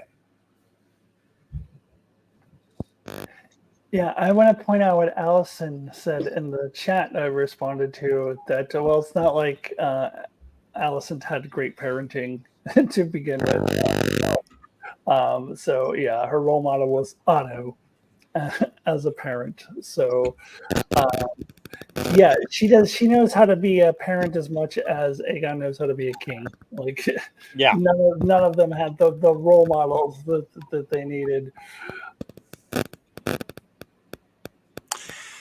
Yeah, it's funny, Darren. I didn't want to get political either, but I was also thinking of Trump when we were talking about this scene with Aegon. But anyway, so then we go over to the next Black Council, and it's funny because I think they began with because they realized that Cole's on the way to attack Rook's Rest. Like, we need to send the dragon, and then Rhaenyra walks right in at the moment, but like, send the dragon where? Which I kind of like that sort of thing. But yeah, this is a scene where Jace was being kind of like very aggro, very aggravated, very aggressive towards Rhaenyra, and this is like a sort of different character change from him, and it seems like I thought she was gonna like be just as aggressive back and being like, look, I'm doing what it is to keep the kingdom, but she was actually being like kind of defensive and sort of like, no, look, I had to do this thing. And I think what she said made sense. It's like she went to sue for peace, and she wanted, before she set like dragons on the world, which, as it says, like practically like nuclear warfare. It's like setting off nukes. It's like before she did that, she wanted to make absolutely certain there was no possible way to avert the war. She's like, now I am certain. And so she was like, so yes, they think that I'm, they may think just because I'm cautious that I'm like weak, but that's not true. So I'm gonna go over with my dragon, and everyone's like, whoa, whoa, whoa, whoa, whoa. And I like that because that's just as bad as an idea as Aegon wanting to go himself. And they were like, maybe not just as bad because she's more skilled, but still, she's the monarch. She shouldn't be risking herself. And so it's funny, like Jason's like, send me, and she's like, you're too inexperienced. But I think which is true, but the real reason is she doesn't want to lose another son. Like, this, keeping it straight, that's definitely it. But then Rhaenys like takes away all the excuses of being like, no, send me because I have the biggest dragon that you have, and I'm really more experienced in battle, and so she couldn't really turn that down. This is a question I had, and maybe this is just me. I don't know if this is plot convenience or there's a reason for this. I'll ask both of you about that. Is why didn't they send more than one dragon? Like, why did they just send one dragon? Alyssa, you looked like I was thinking the same exact thing. I was about to say that same thing. I guess they didn't necessarily anticipate that there were going to be other dragons there, that Vagar was going to be hiding out. But I think you should anticipate that possibility. Like, I think you should anticipate that Vagar could show. I think you should always be prepared for Vagar, and I think you should always send 2 dragons. But I guess they just weren't. I don't think it's plot convenience. I just think they weren't thinking along those lines. I would hope that they would learn the lesson after this. That from now on they would send 2 dragons to anything because of Vagar. But because they don't have one singular dragon they can take on Vagar by themselves. I don't think 2 or 3 maybe. But yeah, Brandon says budget, but I think I mean I think not untrue. Yeah, not untrue, but I think in my inner universe explanation is I just don't think that they were prepared for that. Like, I don't think that they were thinking along those lines. If they did the same mistake again, then I would be really like, oh, come on. Like, you saw what happened last time. But this time I think I can kind of forgive them.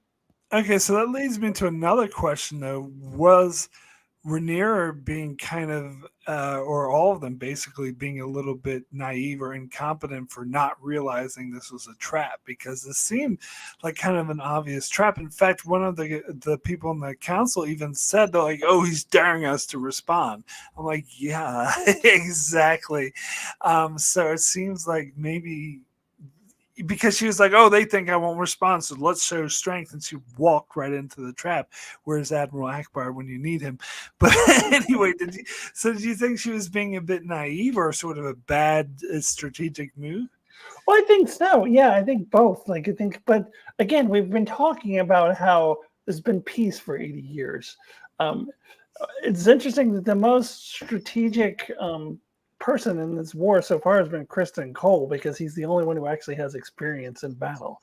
I think that, yeah, I think their lack of experience and real battle experience is a good excuse for that, honestly. Well, there's someone else who has experience in battle. It's Corliss, but he's just standing by his damn ship the whole time. He has experience in ship battle, not dragon battle, though. True. Man, as soon as this gets fixed, I'm very slowly going to be heading your way. I don't know why he has a Texas accent all of a sudden, the cowboy accent there, but you know. But yeah, I think that she's inexperienced. She was naive. Like, I don't think it's plot convenience or bad writing or anything like that. To me, it makes sense in universe that she would make this mistake, and I definitely do think it was a huge mistake, and I definitely do think that they should have anticipated the trap. But I can buy that they wouldn't, though. I don't have like an issue. I don't think it's like plot contrivance or anything. Yeah, well, it's interesting because in some ways Rhaenyra is very smart and wise in this scene. The way that she comes like, look, I had to go try it. You guys don't realize what's going to happen when this all, you know, she can like see the visions of the nuclear bombs going off and not wanting to do that, which is why I think that's kind of this is a great bit for her while everybody else is kind of chomping to jump into the war. She's the only one that's going like, look, seriously, when this starts, it's going to be bad. We should really be sure this is what we want to do. Which is funny considering that wizened caution is being laid to. So what we should do first thing is walk right into this trap. Now, honestly, I, as an audience member, wasn't expecting a trap there of this sort. I didn't, I don't know the books or anything like that. So I couldn't say that like, oh, there's dragons. Well, what exactly was going to happen? I did know that she was dead. I did know that whoever was getting on their dragon was not going to make it because that's how it's set up. Like, okay, we'll send in our dragon, we'll set it up. And I'm like, okay, so who's going to die? Is Jace going to die? And then when Rhaenys comes up, I'm like, oh, this is her big send-off then. Okay. I get it now. Because you're right. They should send 2 dragons, but they're not used to fighting with dragons, despite the fact that Vagar, whatever, Aemon's dragon in has already Big killed one of their kids. You know, that's the dragon that's done damage. It's one, and it's on the other side, and it's the biggest one. So I think they're being overly. There's still that bit of arrogance, I think, that's playing in on this. Is they're the masters of Dragonstone? We'll send our one dragon off, and considering that it's Rhaenys and it's the largest of the dragons that they have, that seems like a smart move. But this scene totally felt like whoever's going to go, they're dead. Well, it's interesting to hear you say that you didn't really know that Cole was setting a trap, because I feel like even if you hadn't read the books, like the scene where he's like talking to Gwaine and being like, "Oh yes, we're going there anyway," and being all confident. To me, I felt like that was telegraphing he had something up his sleeve. Oh, planned for sure, but I wasn't necessarily expecting that Aemon was there, because we just saw Aemon chewing out the king not too long ago, while Christian's been out doing his thing for a while. So I wasn't necessarily putting the two of those right together, you know. But despite that, we saw them planning this, you know, at the beginning of the season. There was a scene that kind of skipped over, though, where they were at the small council, and Aegon's like, "You guys are boring," because Aemon wasn't there, and so I've actually noticed that there was several scenes where Aemon was missing. So I was like, Look, I'll give it to the show when it gets me. I was excited, you know. So then we get this really nice scene, this montage of Rhaenyra telling Jacaerys the story of the Song of Ice and Fire, the prophecy, which I just don't think about the ending of Game of Thrones, and it's fine.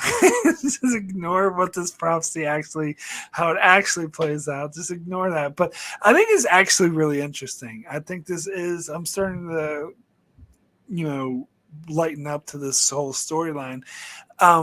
Because she's saying that, I didn't really put that much stock in it before, and it seems like she's putting more in it now after hearing that this was Viserys' last words. And also it adds to her motivation to which is a change from the books, one that I really like, that rather than, the throne's mine, I'm going to be queen because I deserve it, is more of no, I need, someone needs to be there to carry this legacy to save all of Westeros. And the Greens aren't going to fucking do it. They don't know about it. So I need to be the one to do it. And is more of, and that's, I wouldn't use these nuclear weapons of dragons unless it was absolutely necessary. And it was really interesting her sharing that with Jace, maybe because he was being so aggro and sort of to put things more in context for him. So Alyssa, your thoughts on this scene? Yeah, I was wondering if we were going to get to see Rhaenyra telling Jace about the Song of Ice and Fire, because it definitely seemed like past time that, hey, he's your heir, you need to tell him this. But I think you're right. Having that realization that Viserys' last words were about this prophecy just kind of reiterates to her just how important this is, and that's why I think she chose that moment I've really got to tell you this now. This is really important. And I like the scene how they had doing the voiceover, showing all the different scenes of the battles, and all. I thought that really worked well. But then when it gets to the heart of it, when she's she tells him, well, it's his prophecy. Well, what is it? And it's the Song of Ice. It's called the Song of Ice and Fire. That they now just focusing in on Rhaenyra and Jace. Which I thought that was all really well done.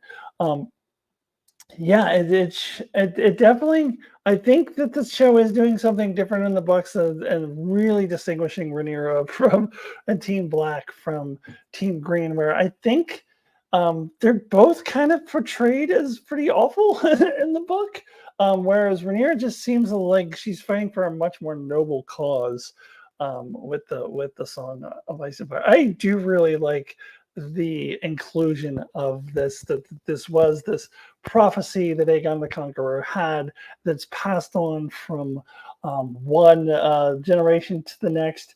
And yet, by the time we get to the Mad King and Daenerys, like somehow the prophecy has been lost. But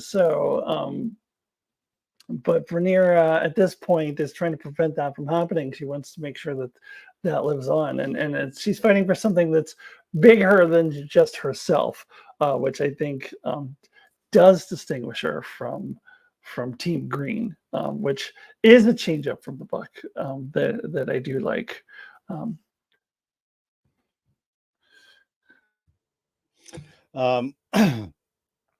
Yeah, I mean, again, it's a nice scene. It's a good scene to connect. It's a way of her going like, look, you have to live. Our family has a destiny. It has a mission. We have to live, especially your brother's already died. So you're kind of it right now. If anything happens to me, the queen. So I have to share this story with you now, and you have to understand why you can't take chances. I think in some ways this is probably a way of her to kind of like, hey, I got to settle you down. We got a bigger thing that we've got to focus on. This is just a challenge amongst this path, which, yeah, I think does give her a better story. It gives her a destiny. It's a larger thing that she's fighting for. It's bigger than herself. You know, how this gets lost at this point, again, maybe this show will possibly answer that. Maybe it's something that happens later on. Maybe just the fact that the last Mad King went mad and died and couldn't pass the word on to anybody. Maybe it just that mission passed then. But I think it is, I mean, it's a nice way to tie back to Game of Thrones from a larger production standpoint. I think it services the characters in the sense of trying to focus a child who seems to be chomping at the bit to do something to illustrate why you can't take these chances, which will be, of course, further illustrated shortly to come, of why you don't just rush off into things unprepared. On the other hand, did I feel it necessary? I wouldn't necessarily say so. It felt like a big extra kind of like who us bit. But it does serve a purpose. I mean, I didn't hate it or anything, but I was kind of like, oh, let's talk more about the Song of Ice and Fire again and its importance, and then we can move on to the good stuff, right? Good stuff coming up, yeah. Well, yeah, I definitely thought it was important. I definitely went. I've been thinking all along. We need to see her tell Jace this. I thought it was really important because he's the heir. So I don't know. That's how I looked at it. We just gotta ignore the part about how when the White Walkers come and the winter comes that they're killed by Arya Stark and the prince would. The prince who is promised it's a big nothing and just it's a big guy who stands around going, she's my queen. Well, it's like a game of telephone. You tell the story often enough, you get a few changes in there. That's why I wish George R. Martin would. I know he's never going to finish the damn books, but I never. The actual ending of this. He actually finished it 5 years ago, but he's not going to finish it until after he dies. Yeah, I'm just going to pretend that what they're referring to, Song of Ice and Fire, is prophecy. They're referring to the ending in the books. That's never going to happen. They're not referring to the same show. Yeah. It's just gotten lost to time. Yeah, he's waiting to die, and then he's going to have Brandon Sanderson finish it for him. Yeah, I gotta mention Allison's comments saying, well, as we learned from Game of Thrones, whoever has the best story should rule the king. God damn. Still got PTSD from that ending. But anyway. See, as writers, we thought that would be clever. Jesus Christ. And let's turn Tyrion into a complete and total moron. But anyway. I shouldn't even. But anyway, so let's get to the big battle, and I want to get this in pieces. So start with the beginning of Cole setting his trap. which I think is interesting because yeah, Renice shows up with melees. That's how you say her dragon's name? Melee. Yeah. Melee, and they just start frying people alive, which was so satisfying. Seeing it, like Cole's army just getting obliterated, and Gwaine goes up to Cole, like, "Are you happy now? The dragon showed up," and then Cole's just like, "Oh, all according to plan," and then has someone like do the signal. So I was like, well, if someone's in on this plan, or at least they knew to do a signal. But then, he's expecting Aemond and Vhagar to show up, and instead it's Aegon and Sunfire, and he's like, "Oh shit!" and let's see, Gwaine was like, "Oh, so that's your big plan? Put the king in danger?" Which I kind of like that. It's like, well, no, actually, that wasn't my plan.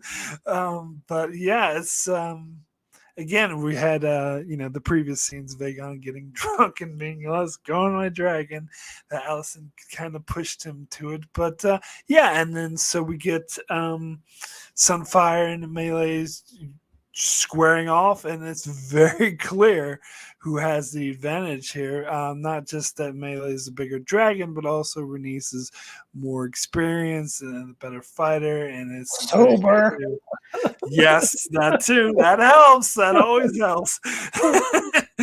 But I think even if he wasn't, though, he probably would not fare well against Renice at all. And it's very interesting because we see Aemond with Vhagar. He hears the signal, but he sees Aegon fly past, and he's like, "Idiot!"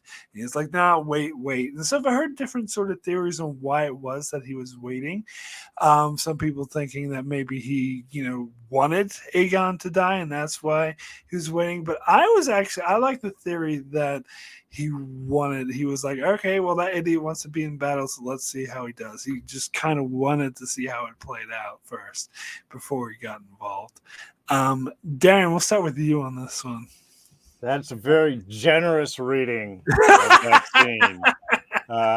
No, this is Aemond going, "Oh, you dumbass. All right, let's see how this plays out. I win either way." I think this is a much more coldly calculated moment to just let him go far enough ahead to make himself look like an idiot. Probably get hurt. Probably get saved. Aemond will probably get there in time. But maybe not. And either way, he's not a good king. I would be a better king. I know what I'm doing, at least. And I have the biggest dragon, which, you got the biggest D, you're the biggest K. That's just how it works in their minds. That's dragon, folks. What are you thinking? So no, I mean, this was kind of cool because I did love that moment when Cole sees Sunfire go over and sees that it's Aegon, and he's like, obviously, "Oh, no. But then he's got to rouse the guys and just like, "Okay, come on, let's go." And he uses that to get his people because now he's obligated. The king's there. He's got to protect him. He's got to do his best. The plan has changed. He's still dedicated to the king and all of that. So I do like that he turns and uses that to, well, we got our king with us. Come on, everybody. It's time to go. That is when you roust your troops and all. So obviously, it's more fortuitous. I don't know. Plus or minus once Vhagar shows up, how much damage to each side does a dragon do at that point when you have so many going on? Yeah, but I did like these little moments. I did like Cole having to kind of change his plans and then roust everyone up. But I certainly believe when Aemond saw Aegon flying over, he was just like, "All right, I'll take this opportunity to see how it plays out." So, Darren, you were talking about Aemon's D. I think we saw that last week. Yeah. It is dragons. Dragons. Well, that's what we were Heron Hold, which is a whole different thing. It's nothing to do with dragons. It's a ghostly thing. Yeah. I agree with Darren. I think that Aemon's hesitation was like, yeah, let's see this bad boy. Let's see this big king show what he's got. Um, and if he gets killed, it's not the worst thing, because I feel like again, if he really respected his king, if he really respected his brother, if he really cared about him, he would be like, Vagar, let's bring an action. I mean, the signal was called, like he was called. He would have like, yeah, let's go kick some ass. The two of us can combine and we can take. I don't know if he knew it was Melis at this point, but we can take out that other dragon, no problem. The Targaryen brothers, yeah, we can do it together. If he had any care or respect for his king, or his brother, but I think it was definitely like, yeah, fuck this guy, let him do his thing. I don't think he necessarily, at this point, is planning for him to die, but is like, well, if he dies, I mean, his heir is gone, so I'm the heir, so it's not the worst thing. And he's an idiot, and I know how to be king. So, yeah, let's just see how this plays out. That's exactly how I read it too, especially considering the next scene that we'll get a little bit in a couple minutes.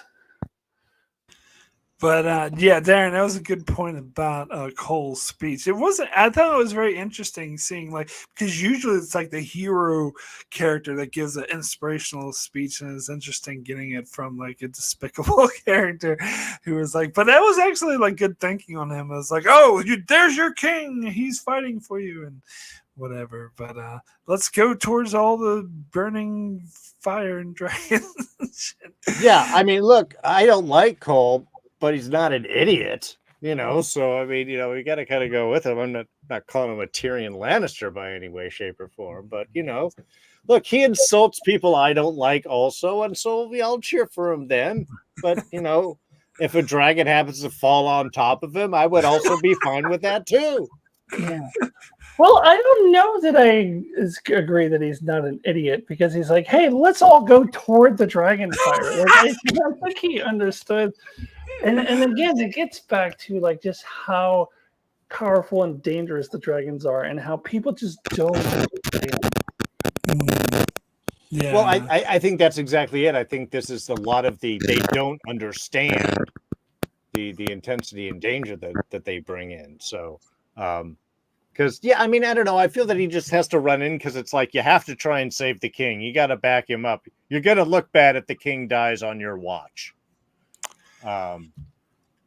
Yeah. So another really interesting thing is, and this goes for both dragon fights, when Melis was fighting Sunfire and when Melis was fighting Vagar, is that I was watching them behind the scenes, and they were explaining that they were basing the dragons fighting each other off of birds of prey, like hawks and stuff, and how they fight each other, which I think is very interesting, because I think, as I said, we hadn't really seen this before in sort of Game of Thrones, and the way they sort of latch onto each other and claw each other and fire. I was really fascinated by that. I was really impressed by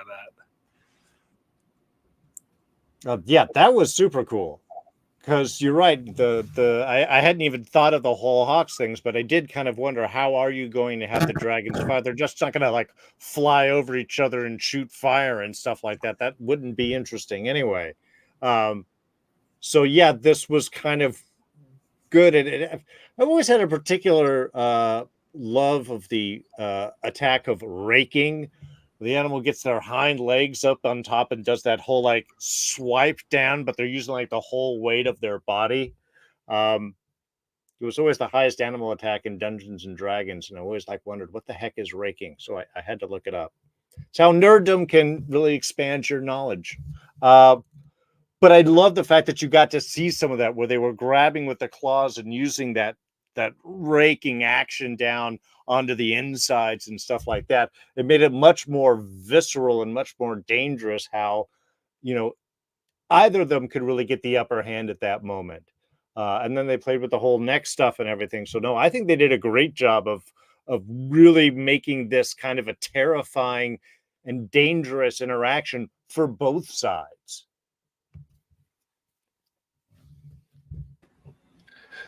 Yeah, I do too. I think that they did a great job with that. And I noticed that when he does the raking, as Darren says, to Sunfire, that it looked like a little smoke was coming out of him. And I watched a video that was theorizing that's like the dragons would have some glands that help them create fire, and so that when you bust them open like that, smoke might leak out of their bodies. So because they can create fire from their bodies, so that would actually make sense. And then later, when Sunfire crashes, that there's an explosion that happens, that some of that might be just from him crashing in the impact, and that's the fire that's within him just like exploding. um, so that I've like all those little details that they are able to work in there, I found really interesting. Yeah, there was something else I watched that pointed out that the dragon's blood is actually hot, boiling hot. So there was a scene when the dragon was like falling over people, and they got the blood splatter on them. They like burned to death, is because their blood was boiling hot. Yeah, totally, totally. It's Yeah, just Alice just mentioned in the chat. Allison just mentioned that in the chat right here. When the blood fell on the soldier, it looked like it was burning them. So yeah, yeah. So okay, so we get Aegon shows up. Oh no, sorry, Aemon shows up, and it's Aegon's like, "Oh, thank the gods," but then Aemon just says Dracarys, and I was not expecting this. This is a major change from the book. The books, they were just both working together to take down Rhaenys, and I think it's a very interesting change. But it did make me wonder, like, did he purposely try to kill Aegon? Is it? Darren seems certain. I'm not so certain because I think he didn't have any concern about Aegon's safety. Obviously, I think maybe he's like, "Well, I want to kill Rhaenys, and Aegon's in the way, so too bad for him." Or did he purposely be like, "Nah, I think it's time for me to be king. Fuck this guy." I mean, because yes, Aegon humiliated him in the brothel. Was that really worth death? But I suppose on the other hand, you got to think that Aemond said in the previous, he's kind of the Daemon character where he wants the throne, he wants to rule. And he said in the previous season when they were looking for Aegon, they were like, "Well, would it be such a bad thing if we didn't find him? That way I could be king." So I don't know. You two seem convinced that he purposely just wanted to kill him. Is that is that the case, Alyssa? um that's the way I read it. Like I definitely thought that he was like, yeah, time for you to go, but I'm gonna make it look like I'm firing at like he took the opportunity. Like I can fire at uh Melee's and Rainey's, um and take out Aegon at the same time, and not people won't think of me as a kinslayer or anything. I can use the excuse that oh, it's just an accident. He was caught in the crossfire. Because I do, we're jumping ahead a little bit. I do disagree with something you said in your review, where you said that uh, when Aemon later on approaches Aegon's body, that he's sheathing his sword, which shows that he wasn't trying to finish off Aegon. I thought he was, oh shit, Kristen Cole, I better sheath my sword. That if Kristen Cole hadn't approached him, that he would have made sure Aegon was dead. So that is how, like, I thought he was 100% taking this opportunity. It's not like he didn't plan for Aegon to be there.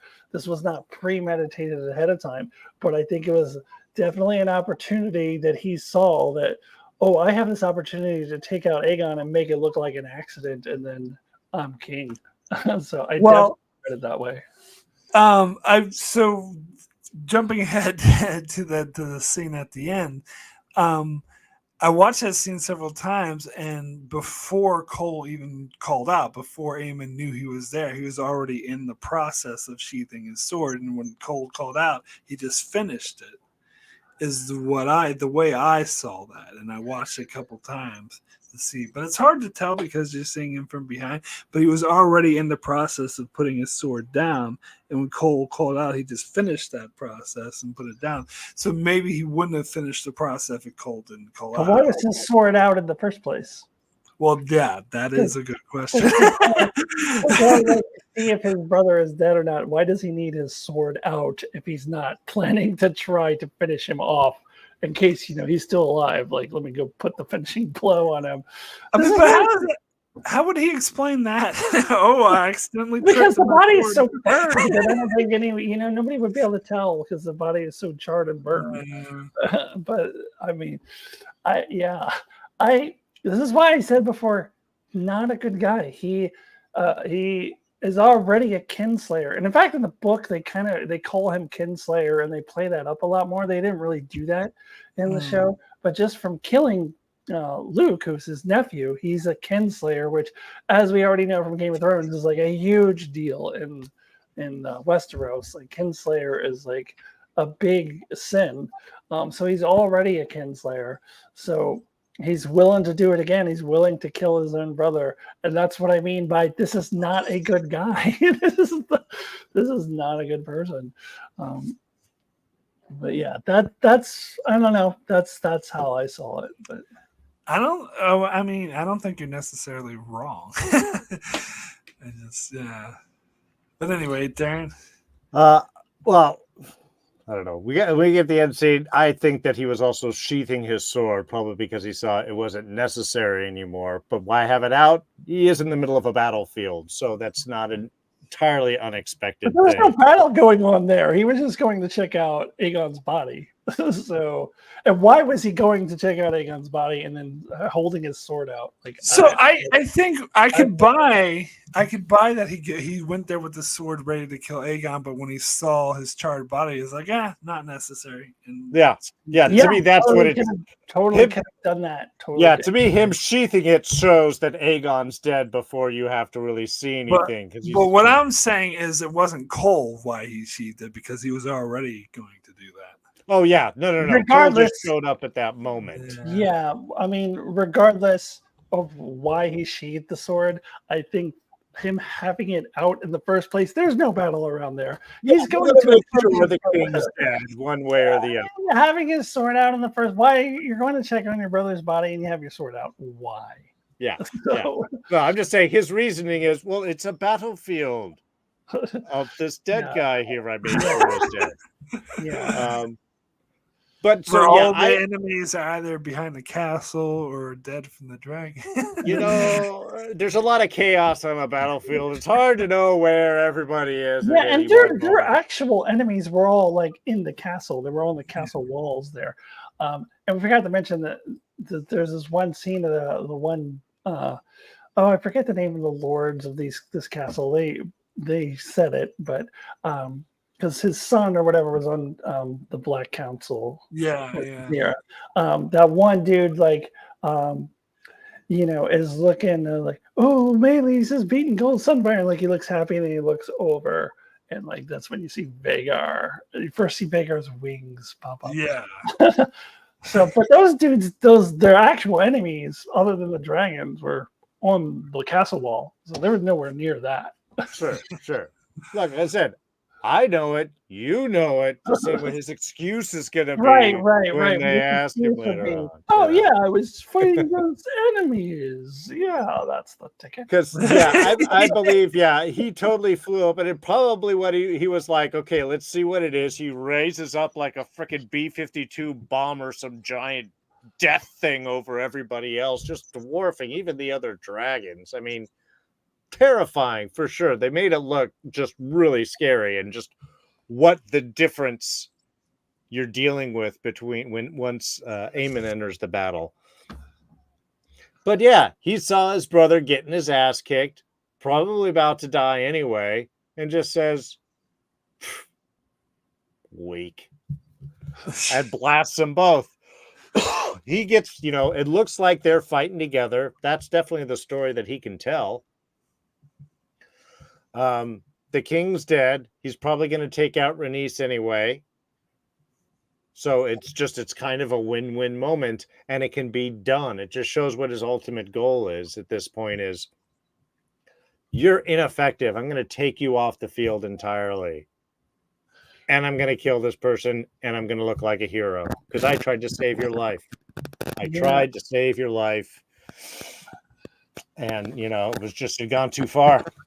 Yeah, and again, this is where it does become really important, and I talked about this at the time, that the change from the book with the blood and cheese thing, where there were two sons, and they killed the eldest son, but the youngest son still was there, and now there is no youngest son, so Jaehaerys was the only heir, which now makes Aemon the heir. Now, even if I think in the book that kid was like 2 years old or something, so obviously he wouldn't take over and be king right away, but he would still be heir when even when Aegon dies, and Aemon would just be, the temporary stopgap. But now with Aegon's only heir being killed, Aemon has a direct route to the throne, to the Iron Throne. So, because obviously the daughter can't be, because that's exactly what they're fighting for right here. Yeah. But again, she's also very young too. So even if she was that, But there's no one else to compete with him. You're right. So it couldn't be the daughter. So it's him. And again, I don't think this is anything he planned, because obviously he didn't know Aegon was coming. But I think he saw this opportunity. I'm going to kill this asshole, and I'm going to take the throne because I'm more deserving. I think we've seen that before. You mentioned the scene in the last season when he was like, would it be so bad if we didn't find him and then I could get to be king? Because he believes he's more deserving to be king than Aegon. Yeah, and if he had shown up and Aegon was holding his own or better against Rhaenys, things might have gone different. He might have had some respect for him. I think it was, again, just the same thing. Like, again, you prove yourself useless. You shouldn't be here. You're in the way. Yeah. Yeah. Let the better man be king. Exactly. Yeah. Exactly. All right. So it is time to drink my Targaryen shot and salute to Rhaenys. So this is really interesting, because you had a moment where, and I was listening to the director talk about this in an interview too, and he said this is definitely the case, because there was a moment where she was flying away, and she could have very easily just ran away. Could have went back to Dragonstone, as we talked about. Vhagar's slow, wouldn't be able to catch her, but she made the conscious decision to turn around and face Vhagar, and even like strapped in a bit harder. Now, I think so what the director was saying those, and the actor actually, I saw an interview with her too, saying that she didn't believe it wasn't like necessarily suicidal, like she wasn't convinced that she would die, but she knew that was a very strong possibility. But she still wanted to do her duty and wanted to try to at least kill Vhagar, at least damage him or injure him seriously, and went back and faced him. And they actually, to her credit, she actually was doing fairly well and actually holding her own until Vhagar did his whole surprise signature move. And yeah, God, that scene where she was just sort of let go as she was falling to her death. Oh God, it was such a powerful scene, such a great character. It is sad that she won't be around anymore. She always had all the best zingers. But anyway, Alyssa, we'll start with you on this one. Yeah, I mean, I still think the smarter move would have been to go back to Dragonstone and to, I think. I hope Rhaenyra learns a lesson here that you need more than one dragon against Vhagar. Like, you need at least two, if not three, to face off against Vhagar. Because I think living to fight another day and coming back, maybe not immediately, but later, like facing Vhagar when you have more reinforcements, would have made a lot of sense. So I buy that she made the conscious decision. I don't necessarily think it was the correct one, um, as we see. Yeah, that scene was brutal. I mean, I was crying the whole time, and I knew it was going to happen. So, like, but I was crying every time she came on screen in this episode. When she went up to Alan in the ship, I was like, "Oh my God, this is the last time we're going to see Renee." But I was, but I was.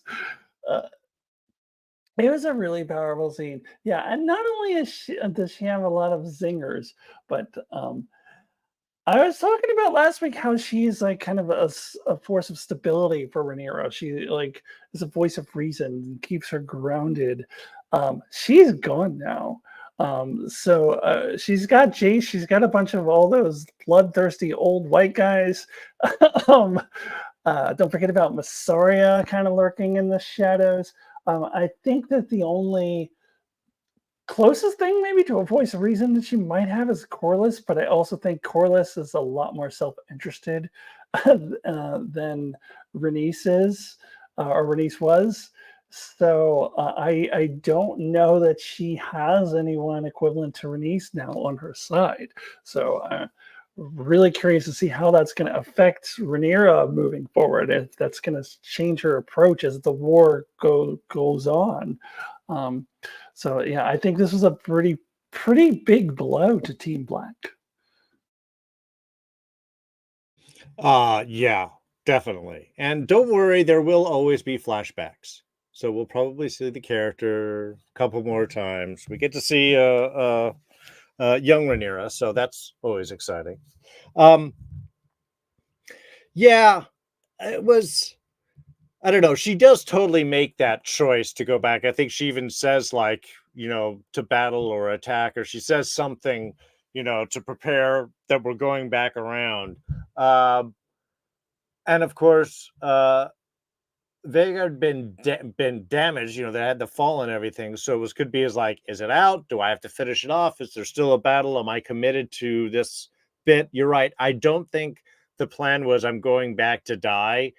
But I think it was definitely like, well, this could be the end, but we got to go and we got to do the thing. So I think it was just that commitment to battle that you kind of have to have. Again, my only downside thought was as she was flying over, I'm like, you're flying kind of low. Maybe it'd be better to be a little higher. And then she's out because we have Allison here in the chat was like, how does a dragon the size of a cargo ship hide like that around the one place which you could, which is on the back of the cliff right behind the castle?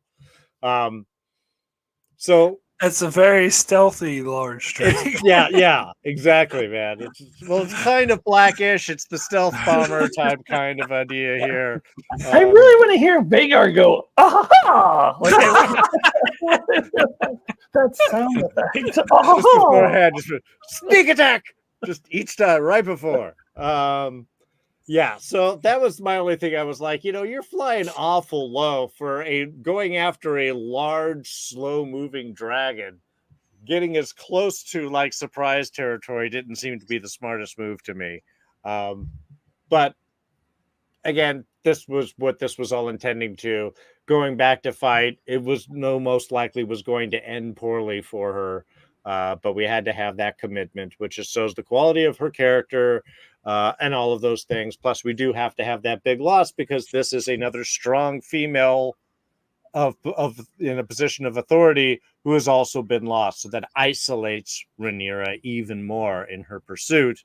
The question is whether Corlys will maybe using the scene about how forgiving that Rhaenys was about his bastard children, that a woman can still be on top and be respected, and maybe I have to learn this lesson and bring that forward because my wife was so great, so you can be great type kind of thing, which would be a nice thing to use to carry all this stuff forward. But yeah, I think it's going to isolate her, but this might be the reason of why Corlys. This I think will determine what kind of hand Corlys becomes. Is he going to be one that's supporting, or is he going to be kind of like Christian Cole, like, I'm the hand and I'm on my ship and out of here to fight the wars over there?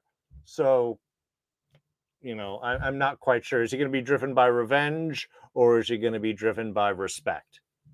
I think what kind of hand he's going to be is going to be how he takes Rhaenys's loss. Well, it's an interesting point I heard someone else make, is that he was one of the people who said Rhaenyra shouldn't go herself. So he was kind of sort of pushing Rhaenys to go. Well, and that's going to have obviously an effect on that right there. Yeah. I'm just again curious. I do think you're right that they'll have to be like, okay, at least pairs of dragons, 2 to 3 at minimum, if they're going to be out there. We're going to have an eye overhead. We're going to have an overwatch here. We're going to have one on each flank, one going in with one, positioned in. I don't know sports terms, and this would be a perfect way to use one of those. But yeah. Brandon says in the chat that Corlys is going to be really angry with Rhaenyra. And I was going to say this for the spoiler section, but I don't think this is a spoiler to say that in the book he was angry with Rhaenyra, but I don't know that he's going to be in the show, because in the book the basis for his anger was like, well, that should have been you. You're just, what are you doing? You're just sitting around doing nothing. Whereas here, Rhaenyra volunteered to go. And Corlys was one, no, you shouldn't go. So I don't know. I mean, the show could still find another route for him to be angry at Rhaenyra, but the reason for him being angry at Rhaenyra in the book doesn't apply to the show because they changed things. So I'm not sure if he'll be angry at Rhaenyra. I actually prefer if they skip that. I would actually prefer if he's not angry with Rhaenyra on the show. But I guess we'll see how the show plays it. Yeah, I agree. I think it would be better if they didn't do that. Maybe like an initial anger, but nothing that like is long lasting. Yeah, I mean, he does forgive her and then becomes Hand of the Queen. But in the book, but I don't know if that's how. I don't see it the same way. They've already changed some things in the show, so they haven't painted, because it's not like I mean, Rhaenyra was willing to go, and it was Rhaenys that said no, I should go instead. It was wise in counsel, and like you said, even Kronos mentioned something, so you can't put blame on her for that. You can be angry. You should have sent 2 dragons or something like that. You can be angry about but that. I would say, but he didn't suggest 2 dragons, so I don't think he has a leg to stand on there either. Like, he was right there. He could have said, "Hey, why don't we send 2 dragons?" All right.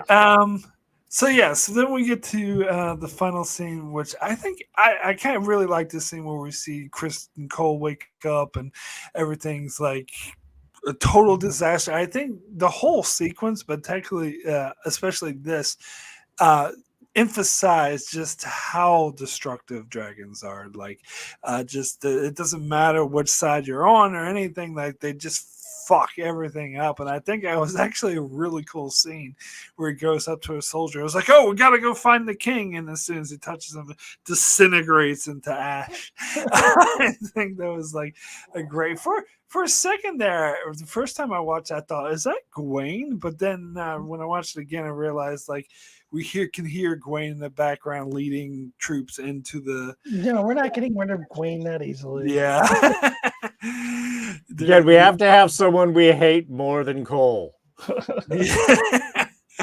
But and just seeing like the devastation of everything, and of course we already talked about when he encounters Aemon, because he's looking for the king and he's devastated at seeing this is the oh fuck moment I believe he really has. It's like, I really done fucked up, because that's the king lying there dying, and holy shit. So anyway, Alyssa, we'll start with you on this one. Well, I had already talked about it at the top about how it really shows the how dangerous the dragons are. And just before that, we have Vagar just stomping on people, and Allison in the chat or mentioned earlier about the blood dripping off it. Just how much like everything just affects people, and just how much collateral damage there really is going to be in this war. But as for Sir Kristen, um, yeah, I mean, I don't know. It is interesting because this, as you mentioned before, this is a change from the book. Where in the book, like they had planned it all along to have Aegon and Aemond both there, which I think this makes a lot more sense. Where they would be like, "No, you're the king. Why would you be like?" It kind of, in retrospect, doesn't make sense in the book that they would like, let's send the king out into this into this battle. Um, but I mean.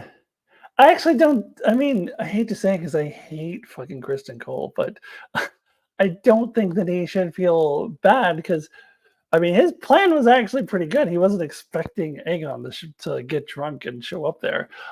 If he should feel bad about anything, it's like you're the fucking hand of the king. Maybe you should have been back with watching your king and let asshole Gawain run your plan. I don't know. Actually, that's a bad idea. Never mind. But yeah, I don't think there's really anything he could have done. But yeah, we get that like oh fuck moment when he approaches Aegon. And Mark, you watched it a couple times. Did you get a good glimpse at Aegon's body? Because I really couldn't. No, I had to pause it. It's like there for like a split second, and even then, you can't see it that clearly, so you can't really tell how he's doing. But he does look fucked up. Yeah, Dude, he did. He's so dead. He's so dead. I mean, okay, you're right. We haven't seen the body, so technically, he's Schrodinger's king at this point. He's alive and dead at the same time. But yeah, he should be dead. all right. But no, I was just to say, yeah, I think that is a good thing. It is one of those emotional. I don't think this is a blame for Christian Cole. Again, even though I don't like him, that this wasn't part of the plan for the king to go.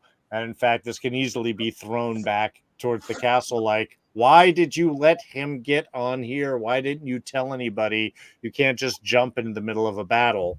But it also makes sense, honestly, that a history book would probably paint this that, yes, the brothers, they flew out together to try and take out, and in a noble bit, we lost the great king, and his brother had to step forth and be the right, blah, blah, blah, blah, blah. So, no, I mean, this totally seems like the reality of what happened versus what a history book says. I don't know, kind of makes sense to me. Yeah, I can buy that. Yeah. But yeah, it definitely, I mean, the impression I got from just the way that Aemon was so dismissive, like I said, sheathing the sword, like, yeah, where's the king? Oh yeah, he's right here. Go take a look. It's all over He with. finds the dagger, the Valerian steel dagger, and calls like, "Where's the king?" He's like that way.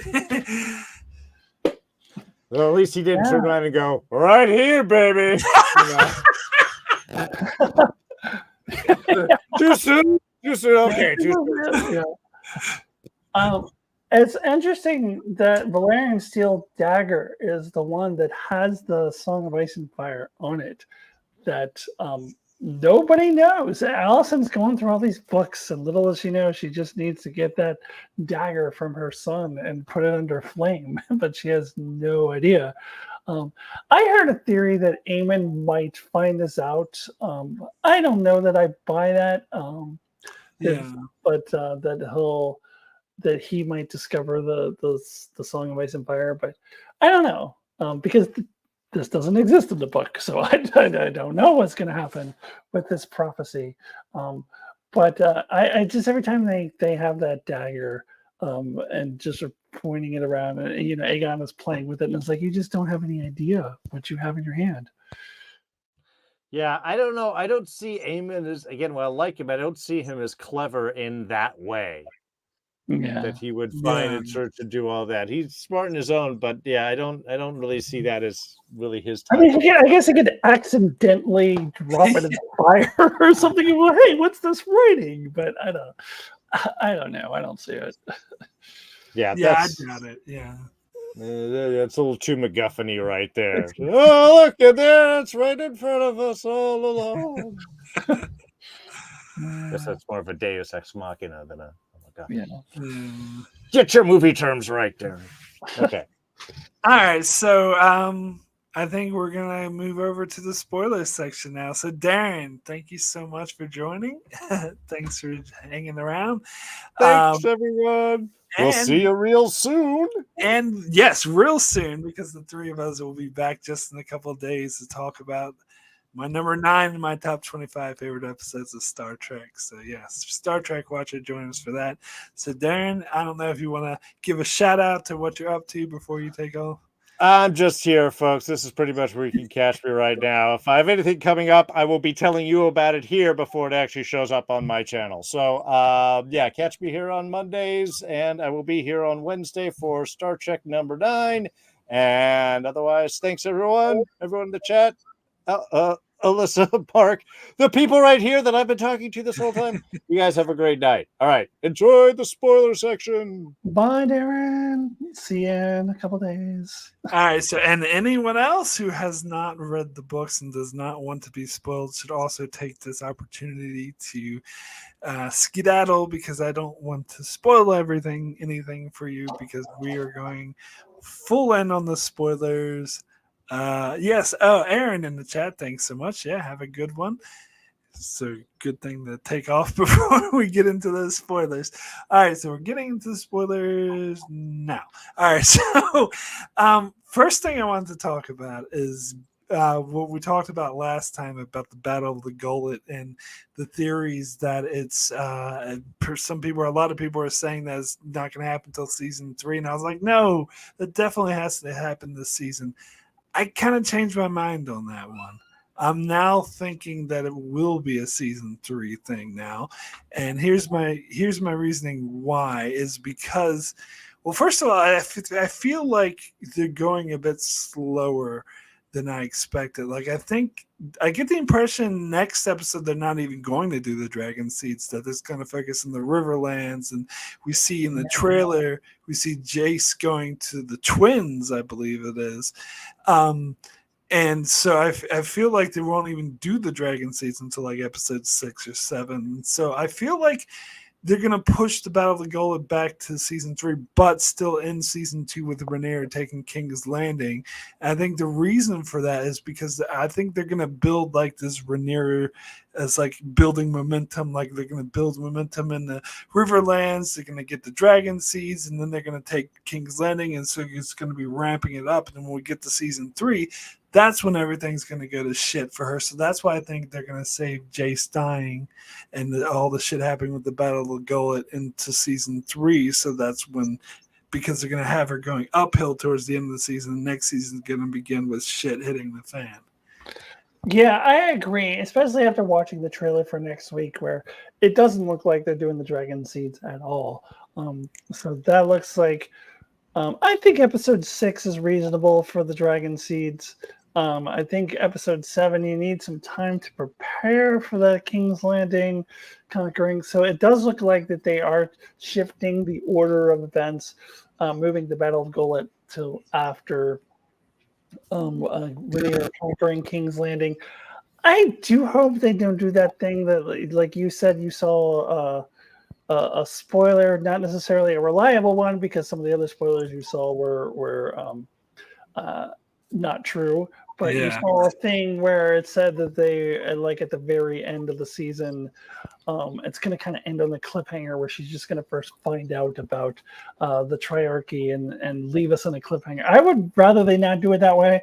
Like, I would rather they just start the Battle of the Gullet completely and let Rhaenyra have her moment at the end of season 3. 2? Yeah, I think the very last scene of the season needs to be her sitting on the Iron Throne for the first time. They cut the credits, and that's the end of the season.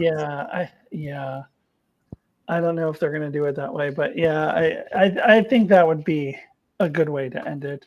And then just save, if you're going to push the Battle of Gola back, they are going to have to change some things, because we had talked about like how Otto was the one who had sent the message to the cleric. And maybe he still does that even without being Hand of the King. Maybe he's just off, off screen doing that. Who knows?